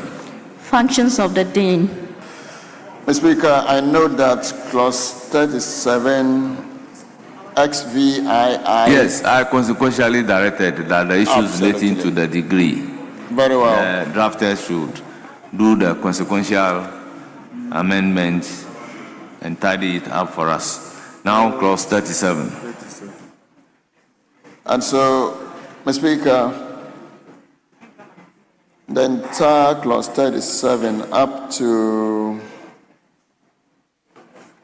XXIX Honourable members, should consequentially be. Honourable members, the amendment proposed to clause 37 are all consequential to delete degree. So, honourable members, I will put a question on all the amendments together. So, all those in favour of the proposed. So, I'll put a question on the entire clause 37 pursuant to the directives. All those in favour say aye. Those against say no. The ayes have it. Clause 37, as consequentially directed to be amended, is ordered to stand part of the bill. Clause 38. Administrator of Law Degree Program. Mr. Speaker, 38 is the same XXX and XXXI. Honourable members, in the same vein, I consequentially direct the drafters to take notes and delete degree accordingly. I'll put a question on the entire clause 38. As many as are in favor of clause 38 as proposed to be amended, standing part of the bill, say aye. Aye. Those against say no. The ayes have it. Clause 38 is ordered to stand part of the bill. Clause 39. Functions of Administrator. Mr. Speaker, same for clause 39. Honourable members, I consequentially direct the drafters to tidy it up. It has to do with the same deletion of the word degree. I will therefore put a question on the entire clause 39. As many as are in favor say aye. Those against say no. The ayes have it. Clause 39 is ordered to stand part of the bill as consequentially directed. Clause 40. Accounts Officer of Law Degree Program. Mr. Speaker, the same for clause 40. Honourable members, the same consequential directive is for clause 40 and 42. Chairman of the committee, is that so? Yeah, 41, rather, Mr. Speaker. So 40, 41, 42, there's a bit of a difference. So we can take, Mr. Speaker, 40 and 41. So I direct that all consequential amendments leading to the deletion of degree be taken as in clause 40, 41, and 42. 42 XLVI. Yes, so you now move the amendment to the clause in XLV. So let's take 40 and 42. I'll put a question on 40 and 42. All those in favor? 41 and 42. No, 41.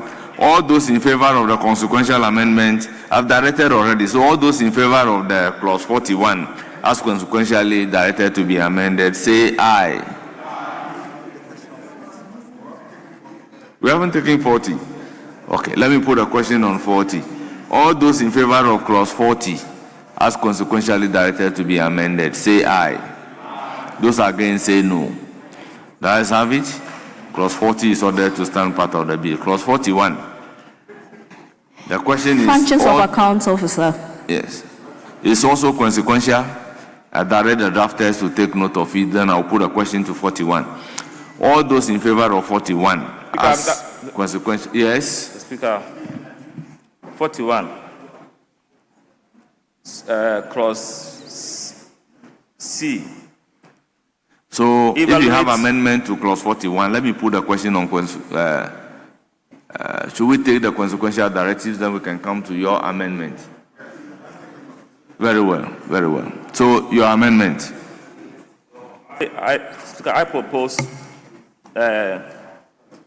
paragraph C, evaluate the internal financial management procedures and make recommendations on how to improve the financial. Instead of status, I suggest that we use position, financial position of the law program.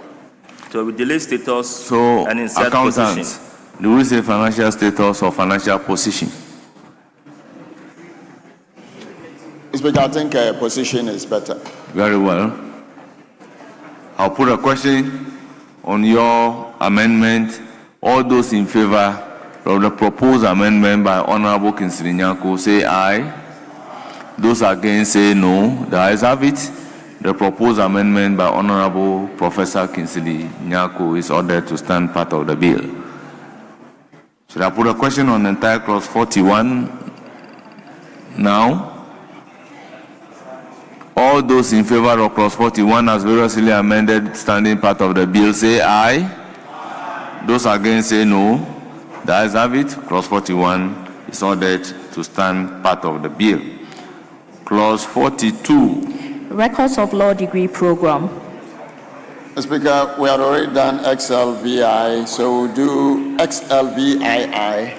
I consequentially direct that the amendment to XLVI be taken by the drafters. Yeah. So we will do XLVII. Amendment proposed, Mr. Speaker, subclause 1, opening phrase, delete a person in charge of the law degree program of a university and insert a university that runs a law program. I so move, Mr. Speaker. Members, I'll put a question on the proposed amendment, except any member has a further amendment. All those in favor of the amendment proposed by the chairman of the committee say aye. Those against say no. The ayes have it. The proposed amendment by the chairman of the committee is ordered to stand part of the bill. Yes, chairman of the committee. Mr. Speaker, the remaining amendments for 42 are all consequential as you directed earlier. Drafters kindly take note and do the consequential amendments. Honourable members, any further amendment to clause 42? I'll put a question. As many as are in favor of clause 42 standing part of the bill say aye. As many as are in favor of clause 42 standing part of the bill say aye. Those against say no. The ayes have it. Clause 42 is ordered to stand part of the bill. Yes, LI, sectional note. Speaker, sectional note, same consequential directive from you.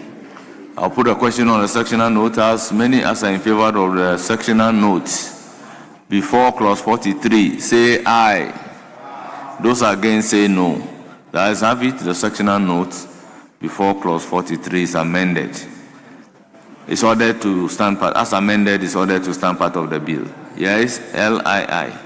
43. Speaker, clause 43. Admission, examination and entrance standards.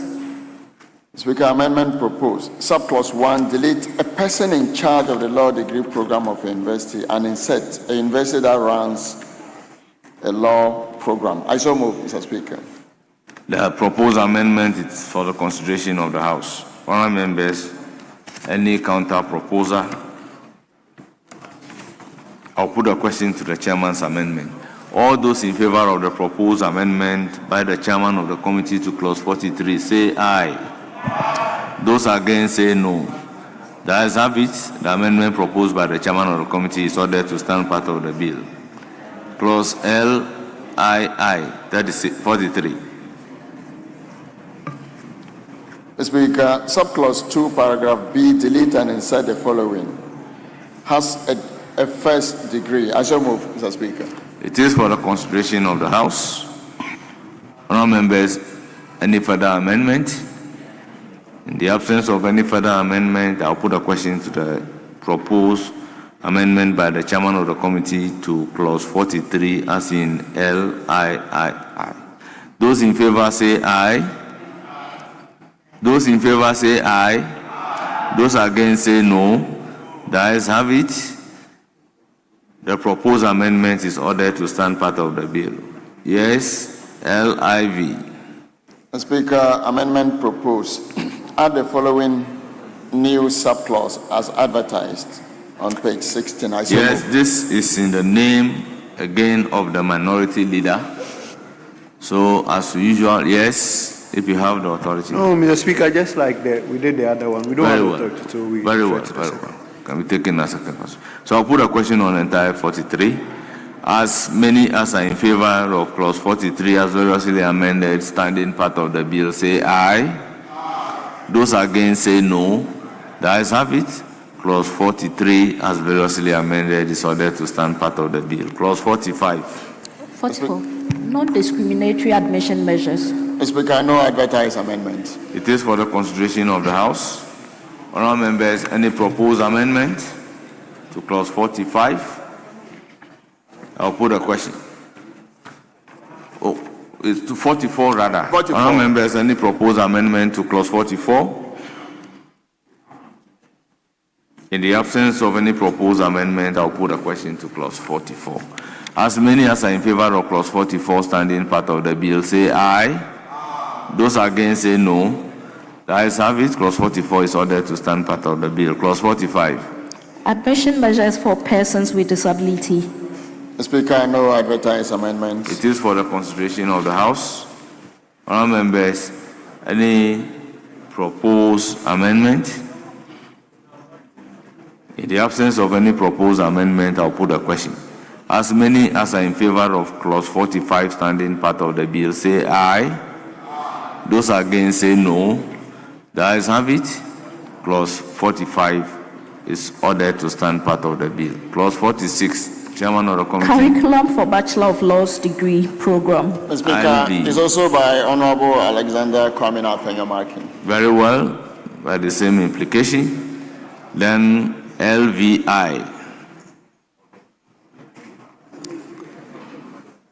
Very well. Let me put a question on 46. As many as are in favor of clause 46 standing part of the bill. Yes? Thank you, Mr. Speaker. In addition to the amendment from the minority leader, I'd like to propose a further amendment. Since GTEC is in charge of, since GTEC 46, the curriculum for bachelor, no, in addition to the minority leader. Has the amendment of the majority leader been carried? But we are deferring. Why are you proposing amendment to majority leader's amendment that has not been carried? No, not to his. This one is to a separate one to the 46. So why is it addition to the minority leader's amendment? Okay, so it's no addition to that of that, but it's rather I'm proposing an amendment to 46. Yes. 1. Yes. Okay, since GTEC is in charge of the National Qualification Framework, I propose that we insert where you say the council shall, in consultation with accredited universities, develop a comprehensive curriculum for Bachelor of Law degree program. I propose that we insert the council shall, in consultation with GTEC and accredited universities, develop a comprehensive curriculum for a Bachelor of Law degree program. I shall propose. Honourable members, did we agree that instead of universities, we use institutions? So that is consequential. So drafters, take note. Whatever you see universities appropriately, substitute institutions. Yes, the amendment is for your consideration. And let me place on record that the proposed amendment to 46 is 48 in the Unknowing Committee document. Yes. Chairman, is that not 48? That is a curriculum for Bachelor of Law. That's a minimum requirement for Bachelor of Law degree. Yes. So, it's for your consideration. Chairman, what do you say to it? Mr. Speaker, GTEC, may he explain further why GTEC should be part of this? Why GTEC should be part of this consultation? Thank you, Mr. Speaker. The Ghana Tertiary Tertiary Education Commission is the custodian of the National Qualification Framework, which goes all the way up to terminal degrees. This one is a law program which will be leading to law practice. And I believe that GTEC cannot be taken out of this curriculum that will be developed for law programs. That's why I'm suggesting that we make sure not only the universities, but GTEC has to have its approval of the law program. I shall submit. Yes, Chairman of the committee. Well, Mr. Speaker, it's consultation anyway. Is it the case that in the bill... We can add as many as we want to consult. Is it the case that in the bill you stated somewhere that the council shall, in collaboration with GTEC,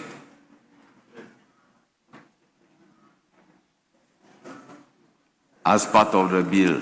I'm just trying to look for it. Mr. Speaker, I've not cited any. My comfort is just because it's consultation.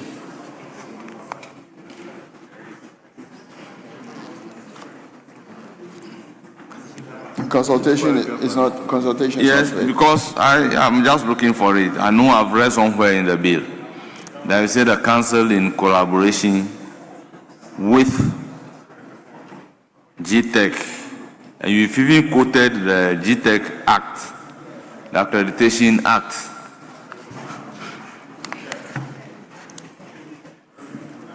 So for consistency's sake, in which case it's not fatal to leave to add GTEC, isn't it?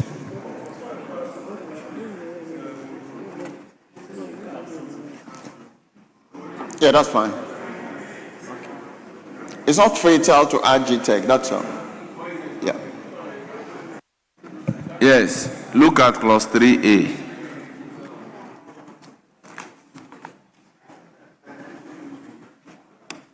Yes, accredited institution to provide professional legal education and training in the country in accordance with paragraph B of subsection 3 of section 8 of the Education Regulatory Bodies Act. No, this is the Education Regulatory Bodies Act.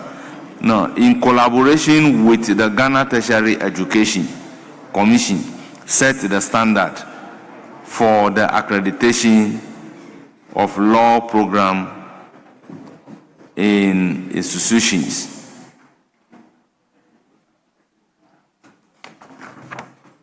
Well, yes. All members, I'll put a question and direct the drafters to put it in proper perspective. Yes, Honorable Dr. Kabiru. Chair, I take notice of your direction, but I want to make the point that the rendition here should be consistent with Section 3, because we discussed in this House the turf between the area of GTEC and what we want the council to deal with. And I think we were very clear in our minds that when it comes to the law programs, it is within the turf of GTEC, and that GTEC will still want to continue to be the one leading in this particular, but we also admit that the council would have a role to play in collaboration with GTEC to ensuring that we have the curriculum suit for the law program. I want to put a question on his proposed amendment and allow the drafters to put it in a drafting language for us. So Chair, because of the element of the use of the word in collaboration, for consistency's sake, yes, they will go and check the relevant clause. Yes. And then the drafters... Chairman, except to note that the mention of accredited universities here is a bit problematic for me. That's just because that's why I'm just asking for consistency with Section 3, as previously agreed to. Thank you very much.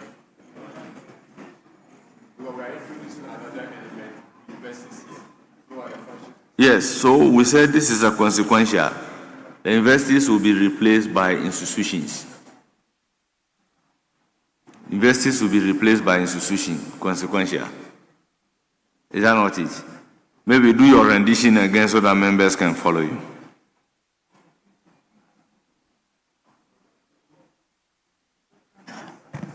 Thank you very much. Mr. Speaker, the reason why in developing curriculum we have to be mindful of the order. That one we agree on the principle. We agreed, okay. Just come out with your rendition. Okay. Yes.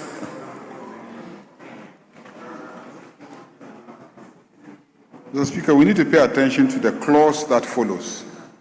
Clause that follows content of curriculum. So you see that the law itself actually details the curriculum. So you see 49 says the curriculum for a Bachelor of Laws degree program shall provide A, instructions that are necessary for the importation of practical and theoretical training, training in information technology, and then oral presentation, applied writing, trial practice skills, and the Council shall review the curriculum every 5 years to take account of new developments. So, do you think it is still necessary for the Commission to be consulted in this matter? Thank you very much. Exactly so. The Commission, like I said, is in charge of the National Qualification Framework. So every qualification, it doesn't matter which profession that is attained in the country, they are the regulators of it. And since, if you look at the details, the comprehensive curriculum, a bachelor accreditation based on the curriculum. So why would you involve GTech in the development of the curriculum?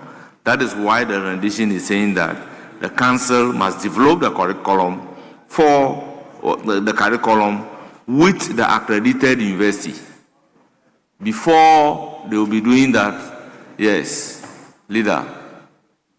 Ordinarily, I think the curriculum is approved by the Commission. Normally, in accrediting a university, they approve the curriculum as part of what they look at to determine if you should offer a degree in that program.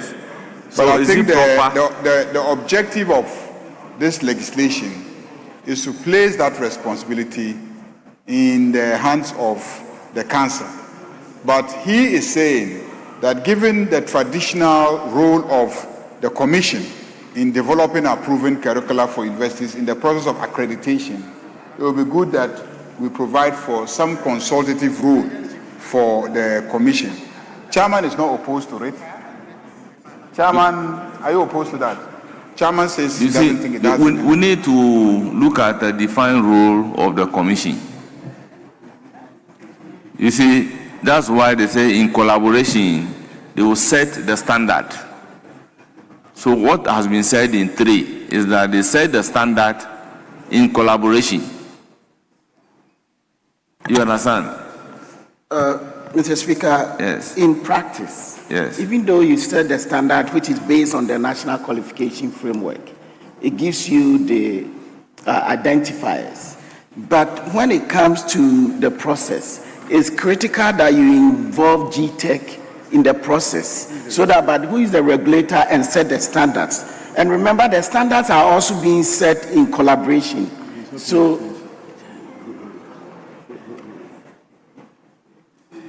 this is I'm not an educationist, but with my knowledge in the passage of the Education Regulatory Bodies Act, they set the standard. You go and develop your curriculum in line with the standard, and they would give an approval. Now, if the GTech is now going to develop the curriculum with them, so how can you develop the curriculum with them and again be an inspector? Yes, let me hear Honorable Kinsley Nyako, and I'll come to Honorable Nochukotui. So, Speaker, normally what happens is that I just step out briefly. The standards and the frameworks are determined by the regulators. So we give opportunity to the institutions to develop the curriculum based on those standards. That's how it is done. Yes. Because as a regulator, you can't come up with the curriculum. You only give the guidelines and the indicators, and you expect the faculties to follow the standard to prepare the curriculum so that you can judge them based on that. That's how it's done in the that process. is why I'm of the view that if you carry his amendment, GTech is going to be a judge in their own course. I didn't hear his amendment, but He said that the development of the curriculum should be in collaboration with GTech, or it should be in consultation with GTech, whilst GTech has set the standard. GTech must use the standard to judge. To judge the curriculum, whether there's but a now deviation. GTech is now going to be involved in the development. No. Is that how it's done? Mr. Speaker, how would GTech know that the standard that has been set in 3B is consistent with the standard? Then in that case, they we will have for approval. Please, we will have to. Yes, so let me hear from Honorable Koti. So then we have to go further to. Okay. Let me hear from Honorable Koti. Thank you very much, Mr. Speaker. Mr. Speaker, as said earlier, GTech is involved in setting the standards. And when the standards are set, the various institutions draw their own curriculum. And before accreditation is given, GTech has a team that will review the curriculum that is presented by the various institutions. So you cannot set the standards, prepare the curriculum, and then approve for the institutions. So it doesn't go that way. We will leave GTech out at this level. Mr. Speaker, that is how it is being done. Yes, so Honorable Chair Samuel, if you are not convinced, propose your amendment. Let me put a question. Leader. I get the sense of the direction from the Speaker. If you still insist that the Commission should play a role, then we can only set by GTech. Then they approve. Now your amendment will bring GTech into the development of this comprehensive curriculum, which is not proper. Yeah, so that was why I thought that if he has a proposal, it can only be in accord with the role of the Commission in setting standards. So you could say so you could come to 48(2)(b). That's the new bill, the new rendition, 48(2)(b), and say the curriculum developed under subclause 1 shall, A says, accord with contemporary demands for legal services. B says, provide for the recruitment of competent and committed teaching staff for the university. And then a C, which say, meet the standards set by the Commission. Yes, that I don't have a problem. I also don't, because that makes sure that the approval process is also taken care of. But automatically, they have to approve. If they don't approve, they won't give you accreditation. Yes, but if they give you approval to develop curriculum, they have to make sure that the standard that they have given you is adhered to. Because we will be leaving yes, Professor Kinsley. So then we'll go with the approval. Professor Kinsley. So I want to propose that we go with. So he has something to say to what Minority Leader is proposing. That's what I'm giving him. Mr. Speaker, so when the curricula are approved by the regulator, to ensure that those standards are met, there are periodic audits and institutional visits to ensure that there is compliance. The inspections. Yes, because when I was at NAB, now GTech, we had academic audits, okay, and we have periodic visits to ensure that the curricula or curriculum are or is implemented according to guidelines and standards that are set. That is how you can ensure that there is compliance. You cannot just have the curriculum without doing anything. So there are institutional measures that we put in place to ensure that all these things are done. But a regulator preparing a curriculum at the same time I mean, it doesn't work. It's not the right way to go. Thank you. Yeah, I think the proposer has agreed and you intend to drop your proposed amendment.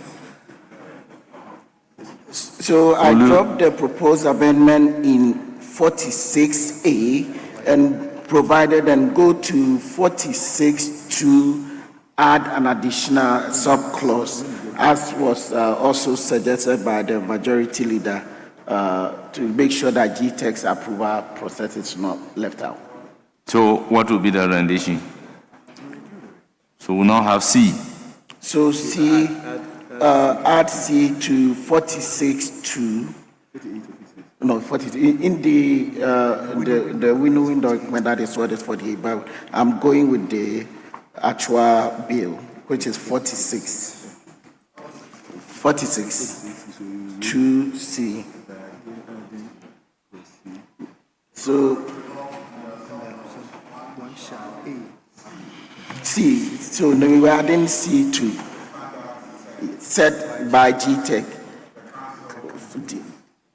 The council, so since they are in collaboration, I'm fine with it. Meets the standards set by the council and the commission, since commission is defined in the interpretation.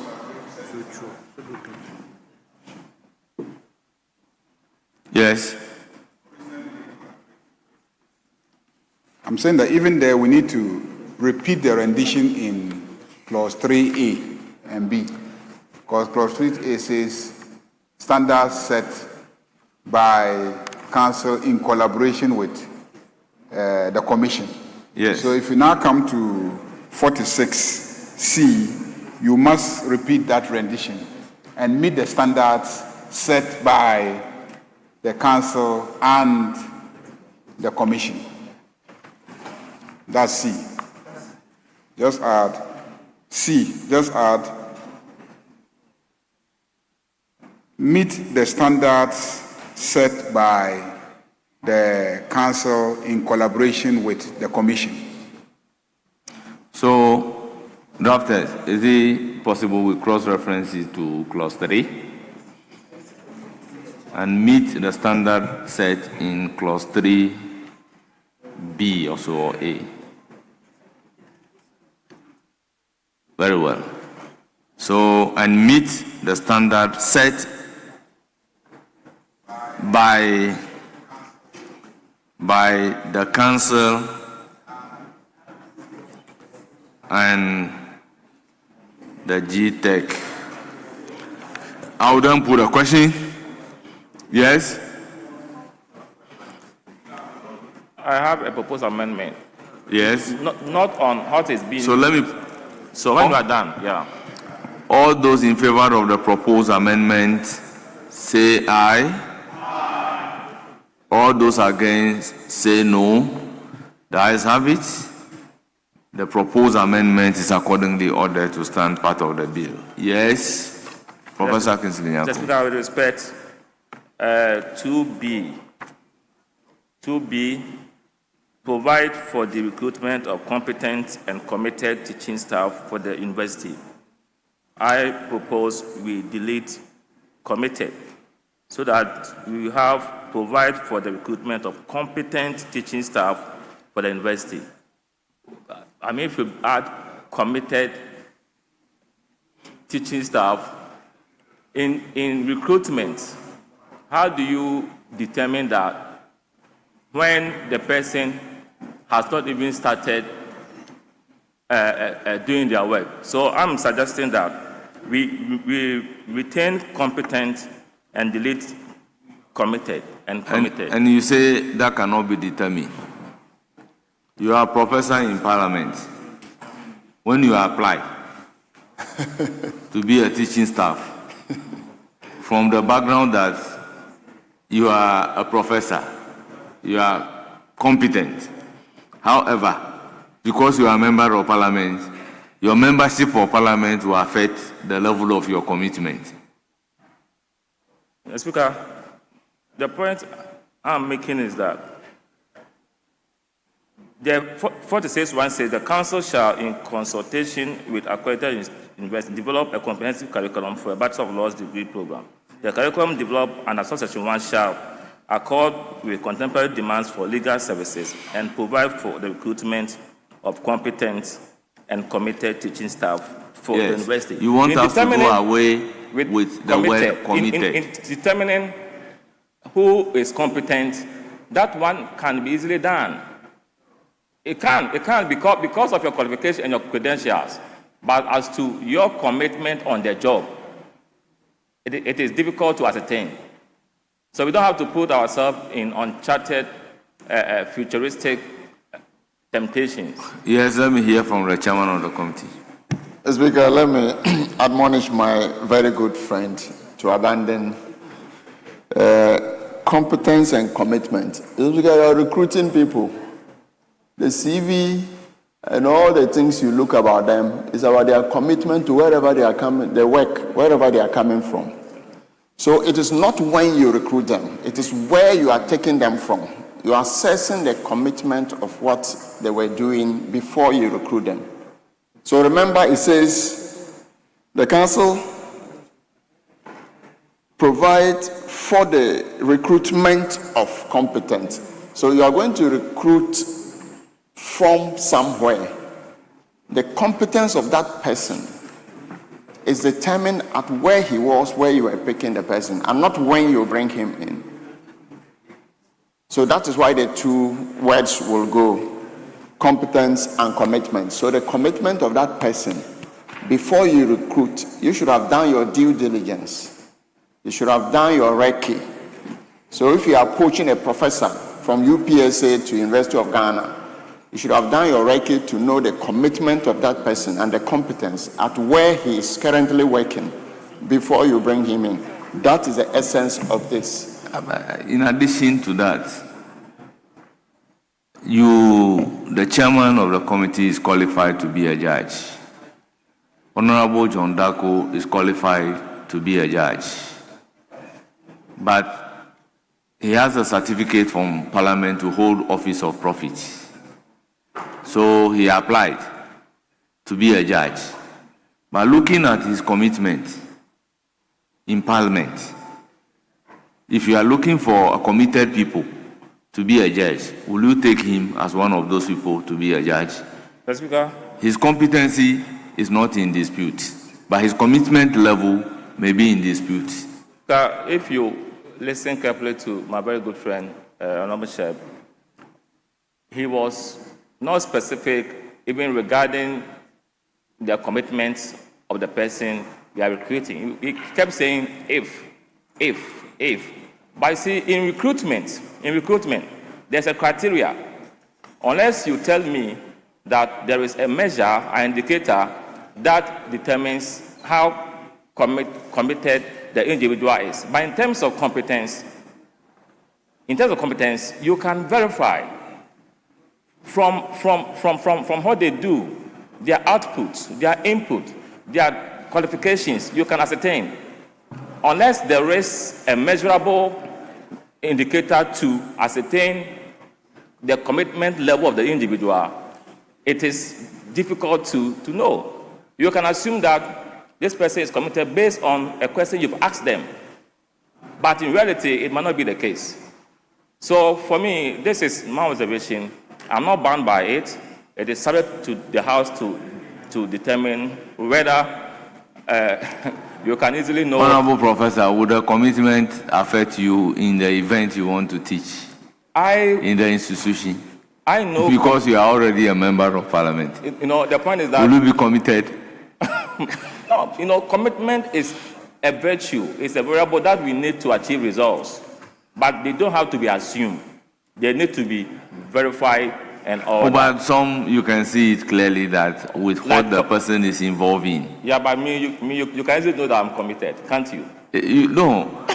If I am asked to employ you to teach,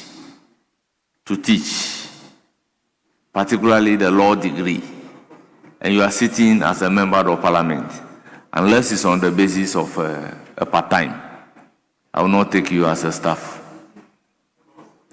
You may not be available when you are needed because of parliamentary duties.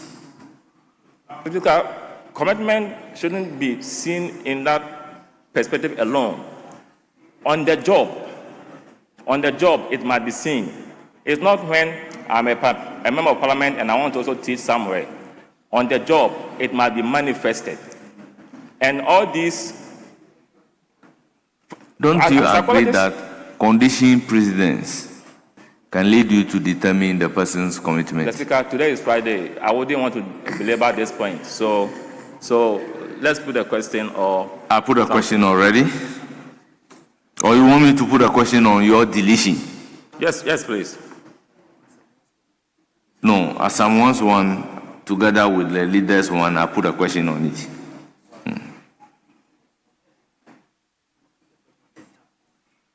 So I'll put a question on the entire clause 46. As many as are in favor of clause 46 standing part of the bill, say aye. Those against, say no. The ayes have it. Clause 46 is ordered to stand part of the bill. Clause 47. Content of curriculum. Chairman of the committee.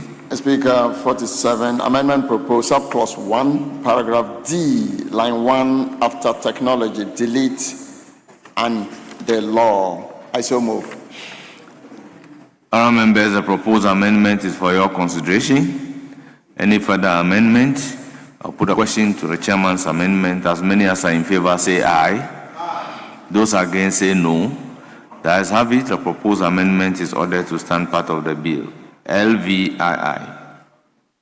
Clause 47. Speaker, amendment proposed, subclause 1, paragraph E, delete. I so move. The proposal is to delete subclause 1. Is for your consideration. Any further amendment? I'll put a question. As many as are in favor of deletion of subclause 1, paragraph E, say aye. Those against, say no.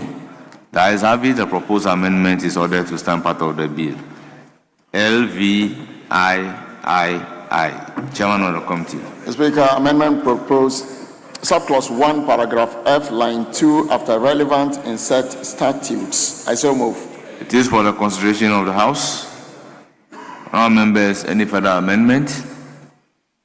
In the absence of any further amendment, I'll put a question. As many as are in favor of the proposed amendment by the chairman of the committee, say aye. Those against, say no. The ayes have it. The proposed amendment is ordered to stand part of the bill.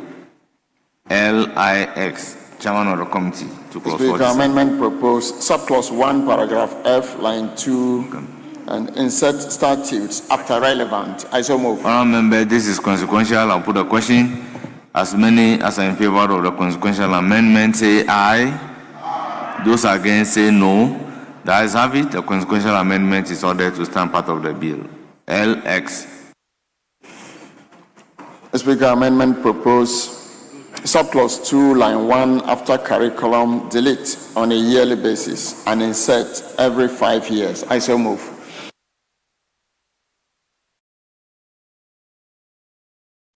Honourable members, any further amendments?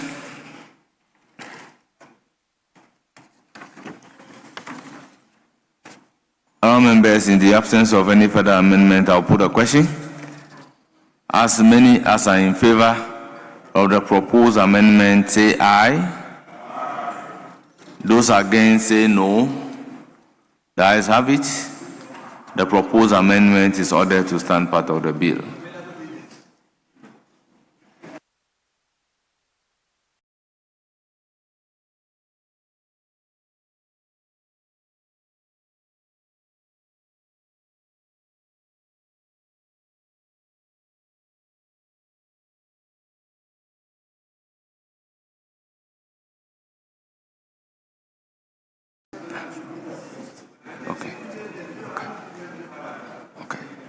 So, Chairman, I think we moved the amendment in LX, or you are not going to move it? Speaker, it's moved already. Very well, it's for the consideration of the House. It's been considered, Mr. Speaker. Very well. So I'll put a question on entire clause 47. As many as are in favor of clause 47 standing part of the bill, say aye. Those against, say no. The ayes have it.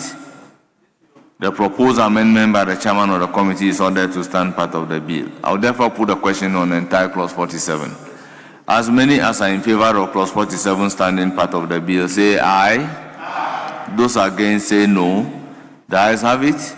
Clause 47, as variously amended, is ordered to stand part of the bill. Clause 48. Minimum requirement for Bachelor of Laws degree. Yes, Chairman of the committee. Mr. Speaker, amendment proposed. Subclause 1, line 5. Before degree, delete law and insert Bachelor of Laws. I so move, Mr. Speaker. The proposed amendment is for the consideration of the House. Any further amendment? I'll put the question in the absence of any further amendment. Yes.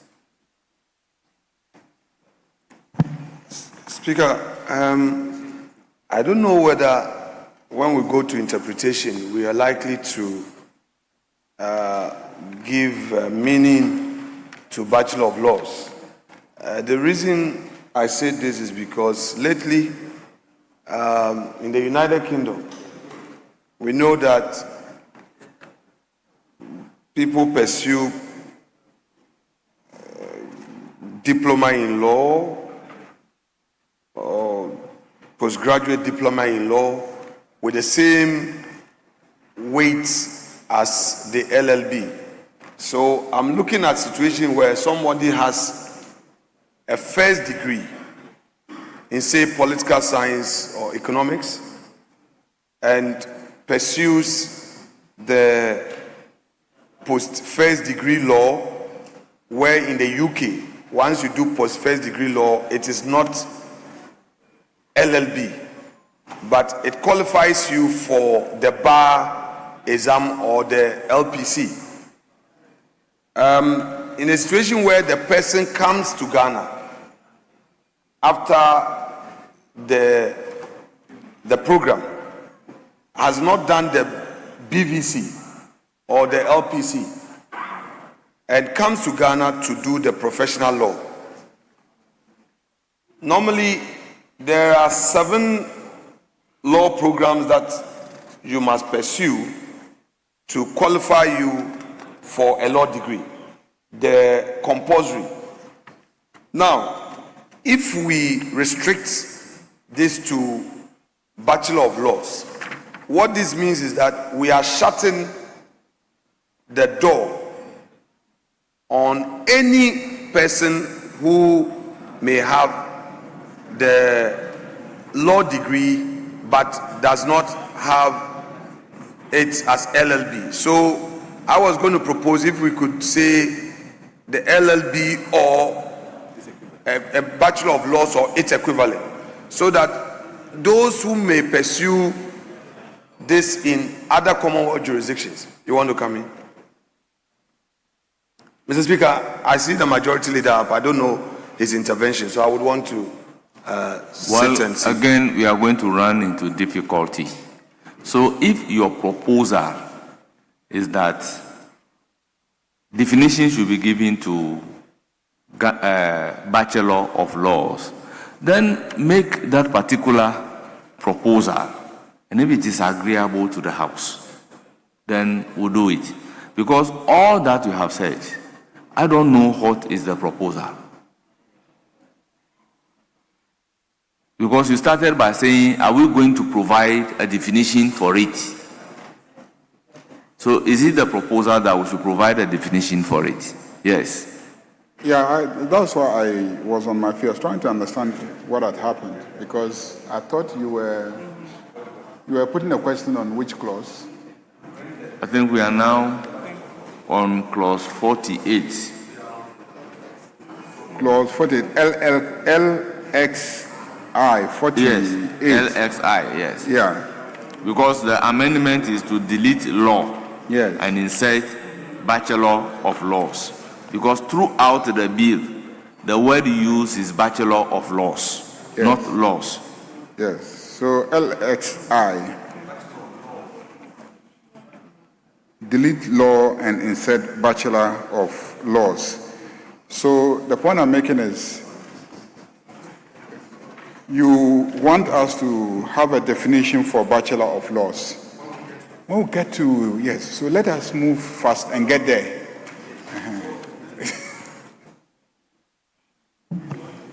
Mr. Speaker, I am putting this across to further assist the chair of the committee so that at the interpretation section we will factor that in when we are defining the Bachelor of Laws qualification, having in mind the fact that many people are pursuing the law program in other Commonwealth jurisdictions. And I just stated the UK situation, where somebody would go and pursue a first degree, and when pursuing a second degree in law, they don't call it Bachelor of Laws once you are taking it as a second degree. In Ghana, when you have your first degree and you are doing a law program, we ordinarily call it post first degree LLB, which is the LLB we know. Other universities, you do the LLB as a first degree. You don't need to treat it as a post first degree program.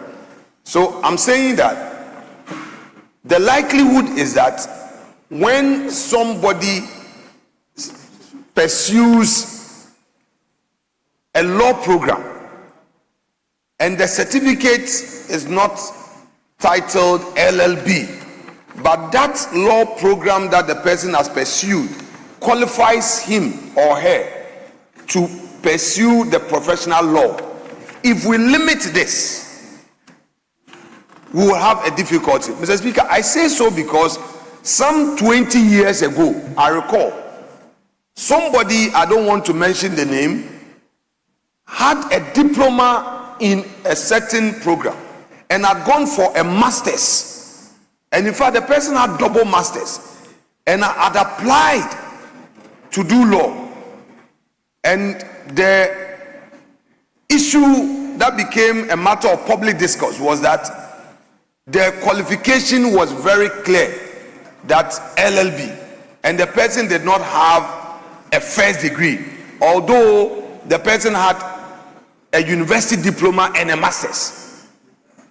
All put together, the restriction was that the person did not have a first degree in spite of having a master's.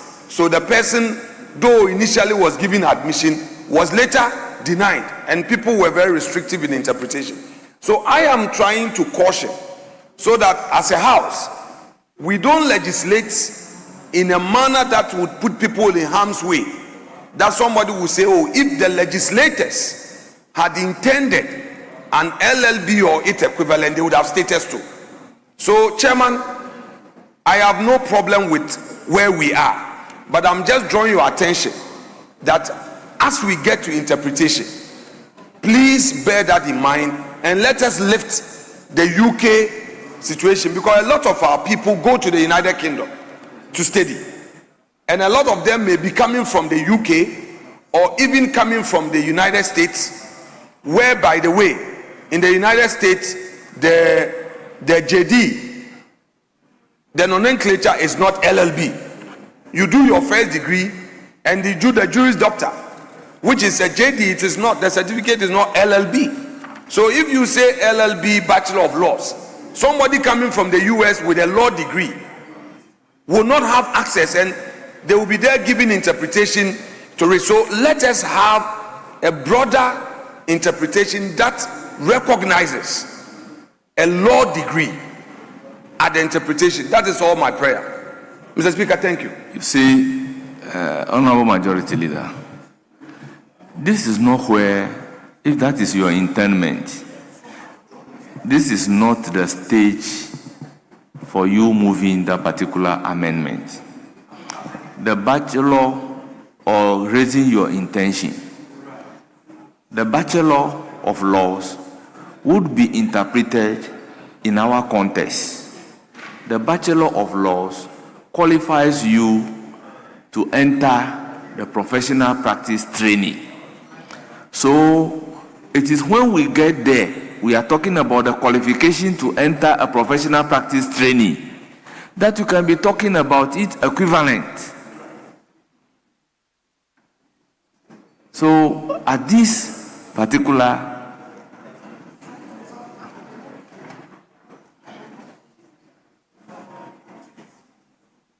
yes, Majority Leader. Mr. Speaker, if you go to the functions of the council,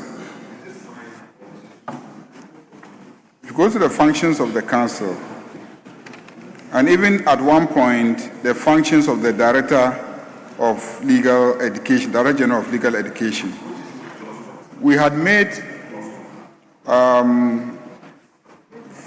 object of council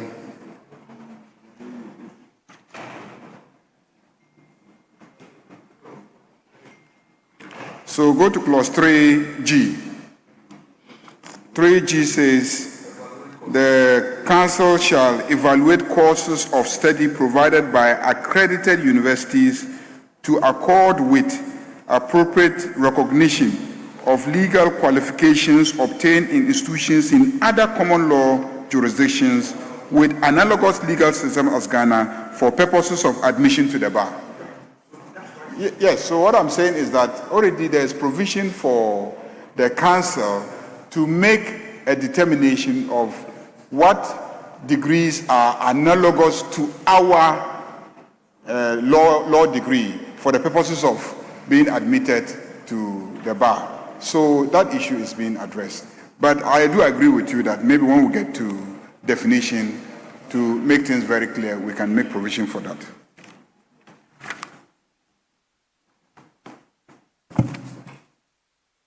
Yes. So I will then put a question on the proposed amendment by the chairman of the committee as in LXI. Those in favor say aye. Those against say no. The ayes have it, the proposed amendment is carried. Chairman, let's move to LXII. Still on 48. Yeah, Mr. Speaker, amendment proposed subclause 2, opening phrase, delete a person in charge of the law degree program of a university and insert a university that runs a law degree program. I so move, Mr. Speaker. All members, it is for your consideration. Any further proposed amendment? In the absence of any further proposed amendment, the question is as many as are in favor of the amendment proposed by the chairman of the committee to clause 48 as in LXII at page 18 of today's order paper say aye. Those against say no. The ayes have it. The proposed amendment by the chairman of the committee is ordered to stand part of the bill. Chairman, LXIII. Mr. Speaker, Honorable Minority Leader, your amendment, please. Your amendment. LXIII.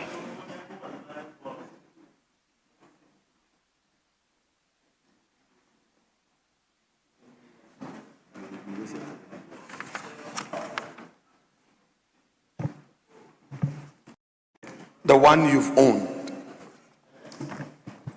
LXIII. Standing in your name. No, wait.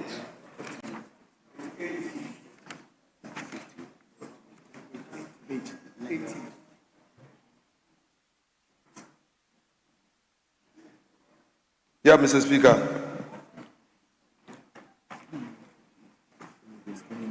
Page 18, clause 48. Amendment proposed. Insert the following subclause. A person shall be eligible to apply for admission to the professional law practice training course only if that person has obtained an honors degree in the Bachelor of Laws program with a minimum classification of second class lower division. Mr. Speaker, I am abandoning this minimum qualification of second class lower to simply say that has been awarded a Bachelor of Laws degree, so that I don't come in with the second-class lower division. Mr. Speaker, upon reflection, I realized that as for life, some of the best practitioners were third-class students. Mr. Speaker, sometimes you may struggle at the faculty, but situations may change at the professional level. So I would abandon the second-class lower division and maintain the rest of the amendments.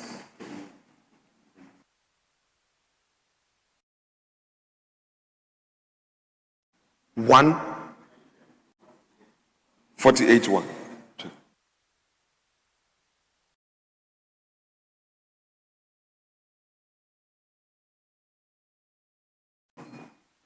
You abandon, are you improving on your amendment or you abandon it in its entirety? Oh, Mr. Speaker, give me a minute.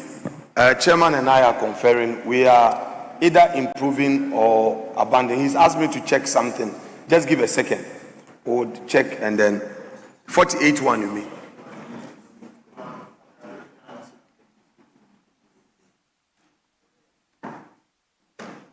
Which is 51 in the winnowing committee's this thing.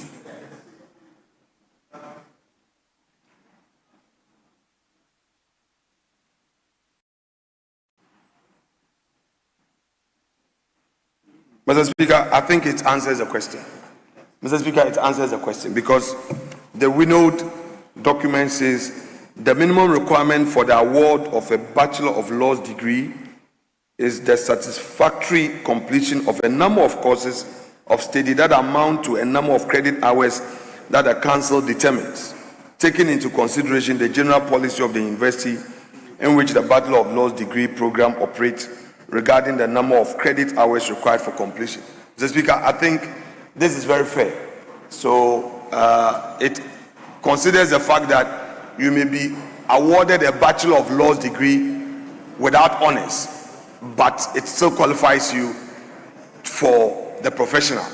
But Mr. Speaker, I think this is open enough. So I will abandon. That is even the current practice. Mr. Speaker, I abandon the amendment, proposed amendment in LXIII is accordingly abandoned. Then we put a question on entire clause 48. As many as are in favor of clause 48 as variously amended, standing part of the bill, say aye. Those against say no. The ayes have it, clause 48 as variously amended is ordered to stand part of the bill. LXIV. That's clause 49. Form of and standards for examination.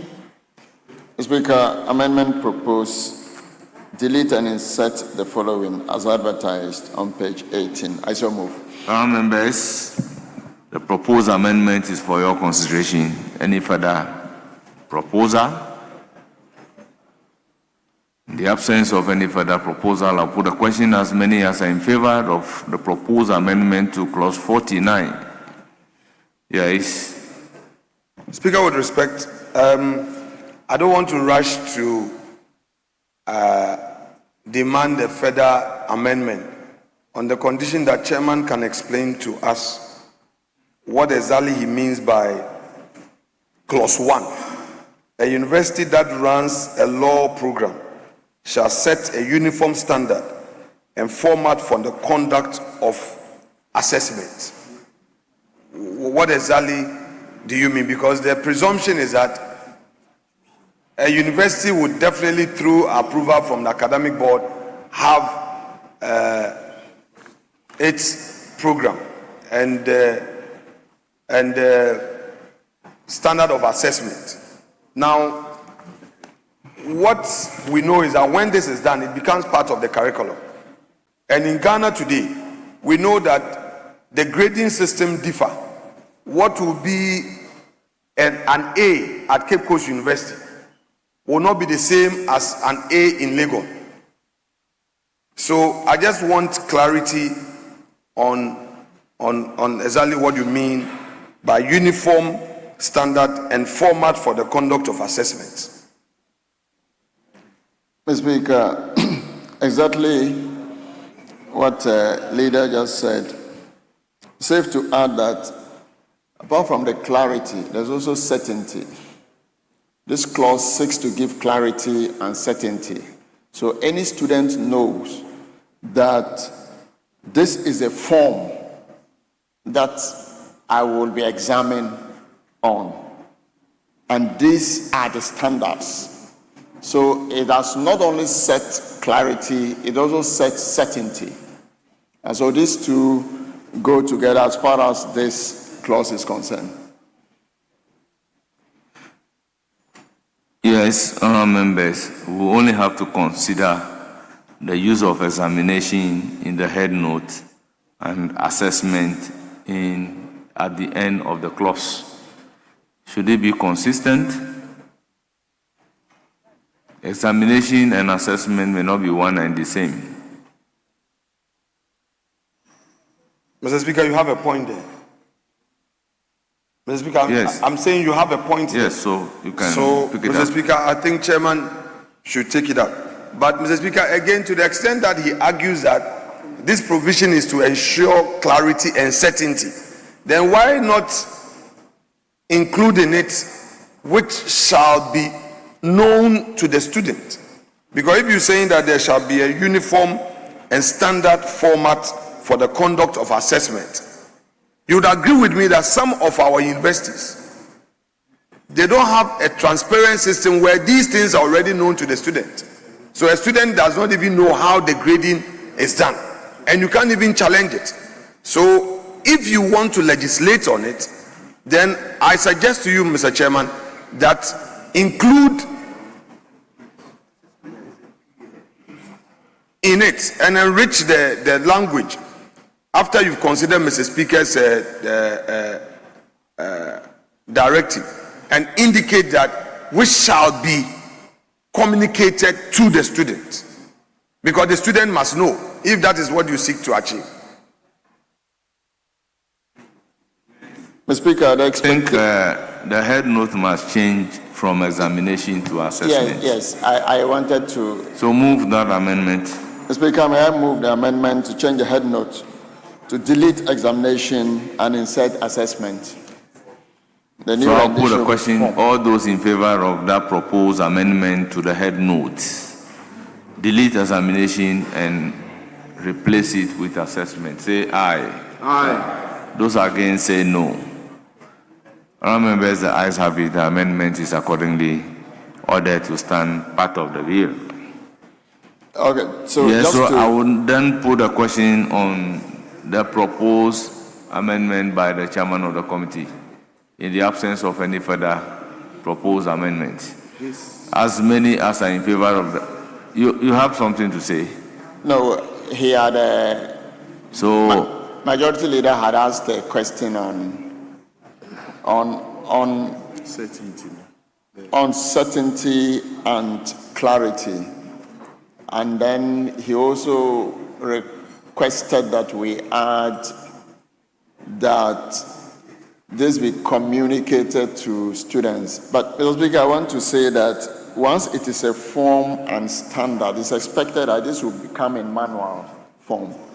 And so the standards and the forms are normally will be in student manual. They are already communicated in the form of manuals. And so that should take care of the concern that you have raised. So the question is, if you add communication to a student, yes, if you add communication to a student, can a student have a right to say that the standard has not been communicated to me, therefore A, B, C, D? What is the usual practice? Mr. Speaker, I think instead of that way, I think if I heard the chairman right, he's saying that there is always a manual. So I think that we can have it this way. A university that runs a law program shall set a uniform standard and format for the conduct of assessment, which shall be contained in its academic manual. Because he made mention of the manual.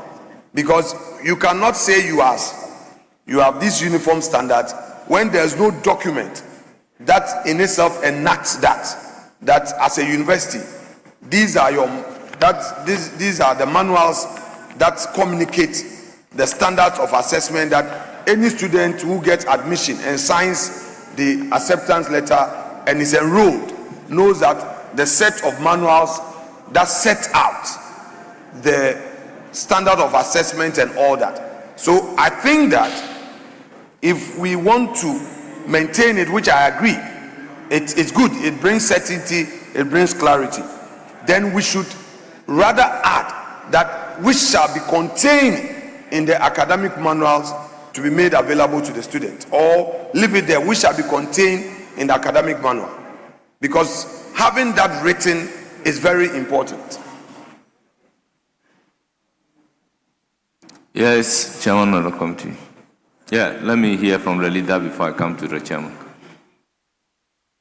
Well, I think the way that it is usually captured is to say, for the conduct of assessments which shall be known by the students. Which shall be known by the students. Yes.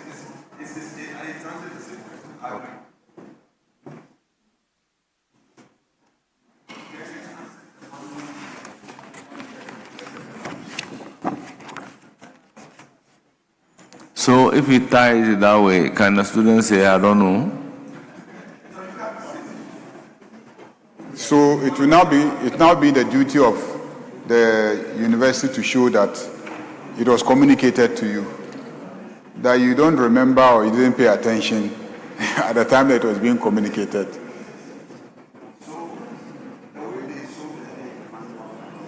Well, then let's have the correct rendition. I have no difficulty putting the question. Mr. Speaker. Yes, Honorable Professor. In furtherance to the further proposed amendment by our leader, he is saying that be known by the student, but I'm thinking it should be made known to the students. Shall be made known to them. Instead of saying be known by the students, I'm thinking that it shall be made known. You see, we don't draft in future tense. So if we are going to use be known, then we should say so. But to be is a bit problematic. Speaker. Okay. Yes. Speaker, yes. Form of assessment and standards for assessment. Form of assessment and standards for assessment are subject of regulations. The regulations will now tell what form the assessment should be and the standards that should be. I don't think we should worry ourselves in trying to legislate how that form should be in this bill. We can get that in the regulation, Mr. Speaker.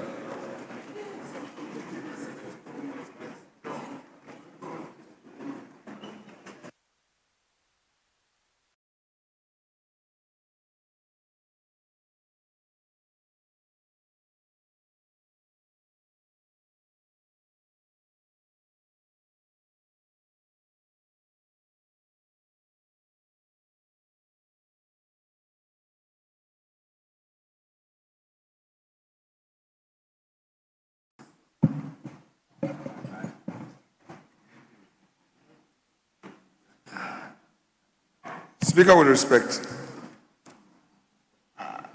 I humbly hold this view that this must be communicated to the students in one way or the other. Normally, there's a student manual. Okay? In other universities that I know of, when you get in the student manual, they tell you the standard of assessment, that it is you submit 3 assignments to earn a certain credit hours, you do in-person written examination, or when you gain a grade of 60, it's a pass, 70 is this, and all of that. These are communicated. So once you enroll, you know that when you do this is what you get. So I think that we should be rather clear, instead of saying that we should leave it like that and regulate. You and I know sometimes we'll pass the laws and it takes several years for the regulations to come. So if we have the opportunity, even if it is superfluous, to indicate, let's do so to avoid ambiguity. Let's add.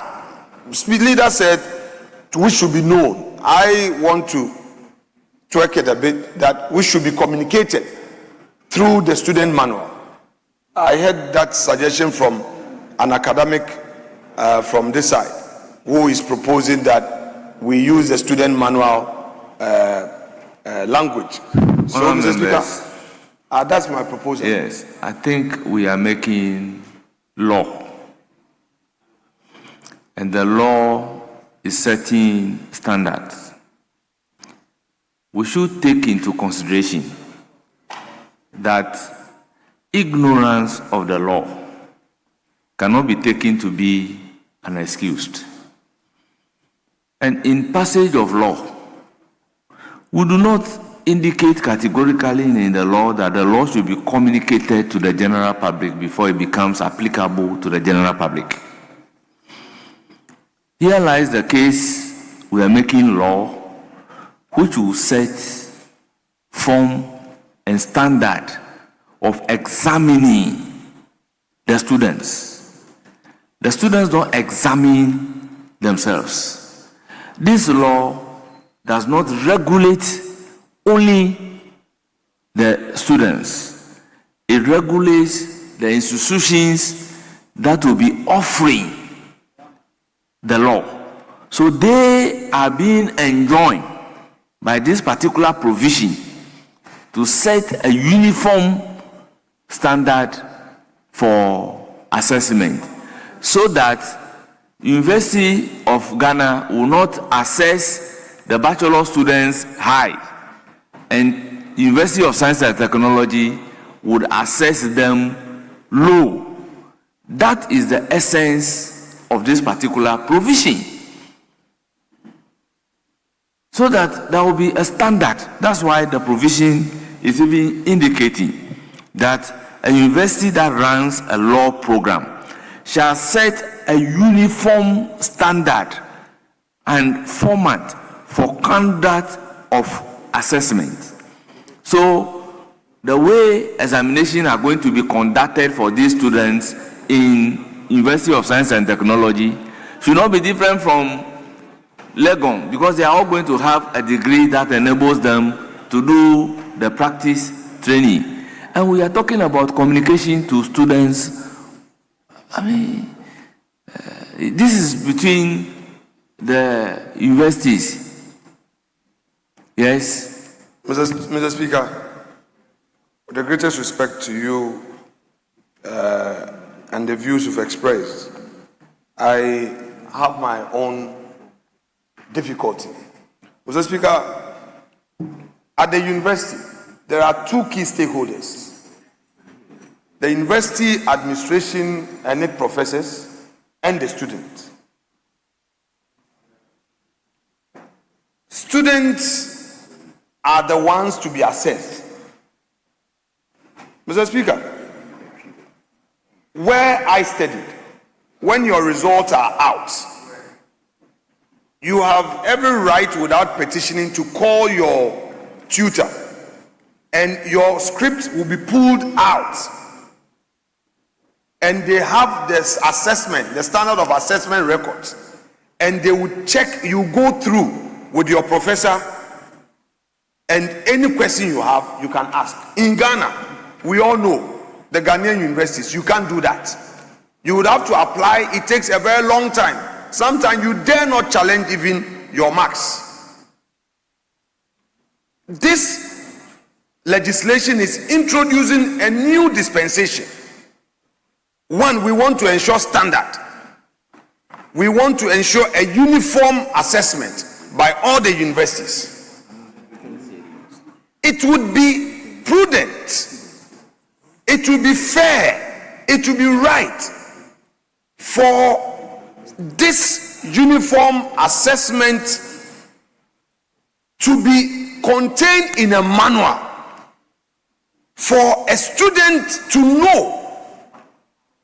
We cannot say that because it is meant for the regulator, a student who would be assessed must not know this. So, Mr. Speaker, for me, even if it is superfluous, we should legislate and let the language be clear that this must be contained in a student manual so that the student becomes aware. The issue is not about being aware of the law or not, does not bring liability or otherwise. That is not the case.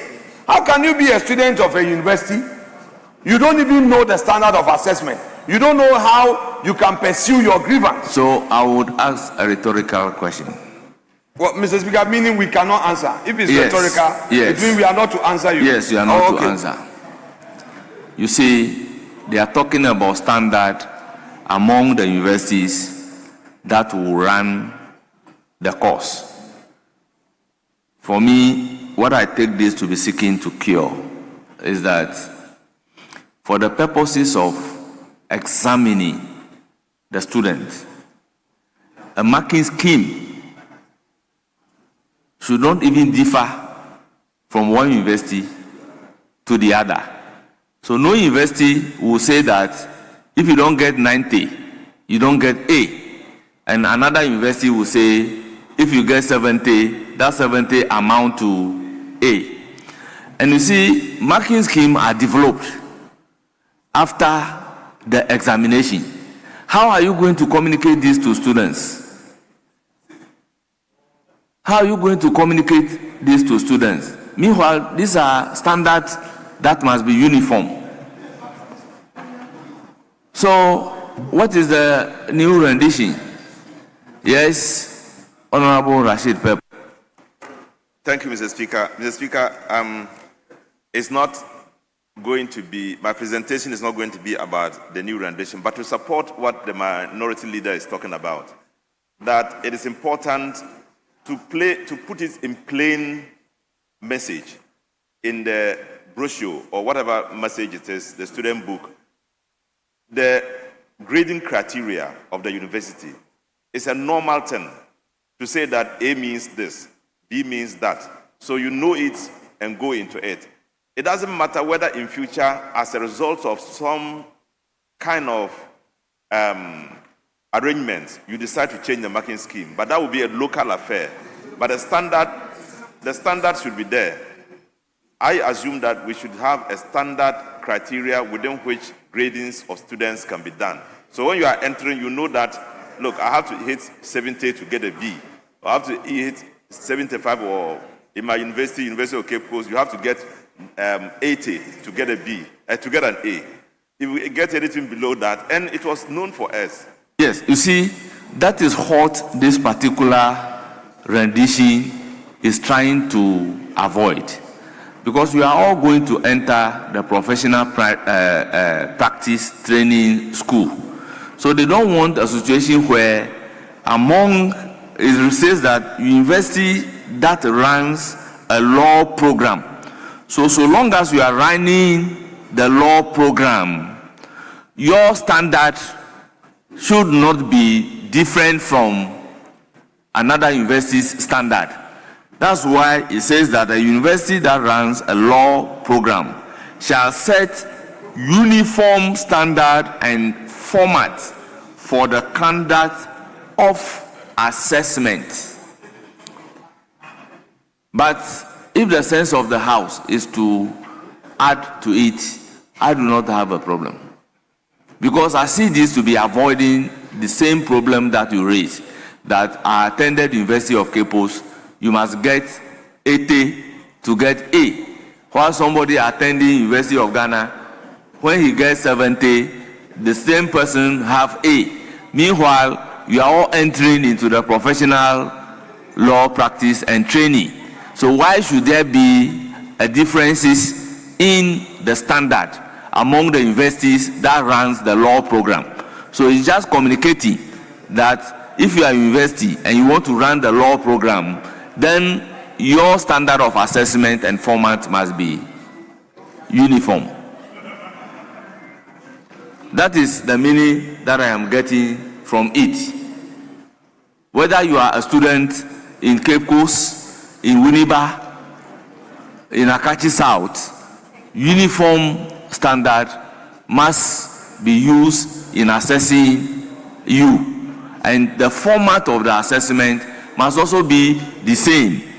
If it is examination, then every student must write examination. You can assess based on IA.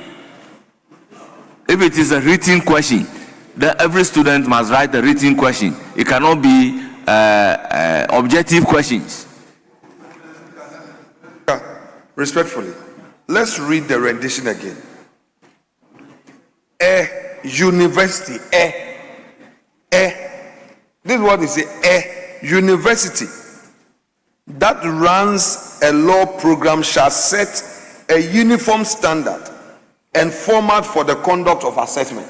Mr. Speaker, with respect.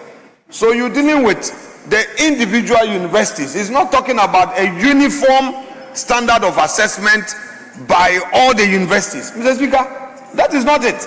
That is why it is each institution. No, it is here. Unless there is some error in there. There's an error. Please, respectfully. Mr. Speaker, even if the air there means plural, even if it means so, there is an overriding need to communicate that standard, the format in assessment to the student. How can you be in an entire university and there is a uniform standard that has been approved by the academic board, which in itself has been approved by the regulator, and that student who has enrolled in that school cannot know it? So it is important we put it in the law. We bring a finality to it that, and Mr. Speaker, I propose, so that we don't waste time, I propose that we add the following to assessment, which shall be communicated in the student manual. So the new rendition, therefore, shall read: a university that runs a law program shall set a uniform standard and format for the conduct of assessment, which shall be contained in the student manual. Mr. Speaker, that is the proposal. Thank you.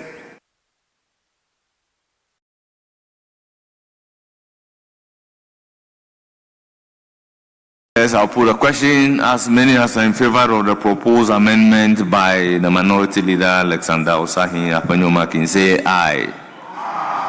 Those against say no. The ayes have it. The proposed amendment is ordered to stand part of the bill. I'll put a question on entire clause 49. As many as are in favor of clause 49 standing, yes.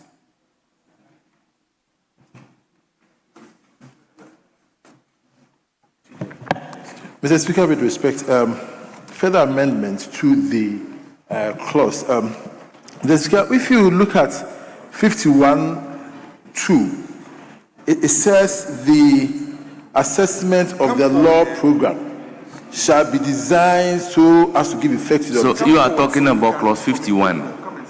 Yeah, 51 of the new one. We are now on 49, which is 50 in the new one. It's not even 51. It's 51. Okay, yes, it's 51. It's 51, Mr. Speaker. In the new one, okay. Yeah, Mr. Speaker, so where you have law program, I believe that the framers actually intended law students, because if you look at 51.2 and then 51.3, Mr. Speaker, imagine if we are reading 3 without limiting subsection 2, the assessment of the law program. No, it's the assessment of the law student, which shall include a variety of assessment methods appropriate to the nature, level, and objectives of the law program. And then if you look at 4, clearly it tells you that we are talking about student. The assessment is an assessment of a student, not a law program. So, Mr. Speaker, I propose that in 51, wherever we have law program, it shall be changed to law student. So I so propose.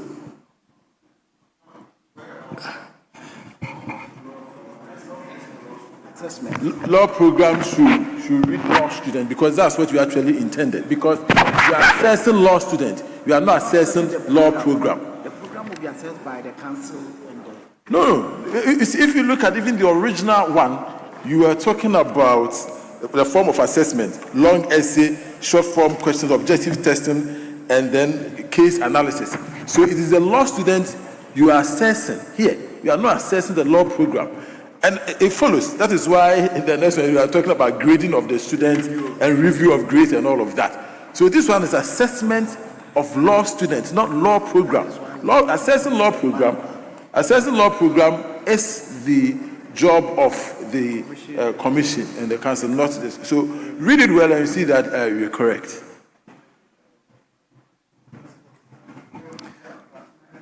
Yes, Chairman of the committee.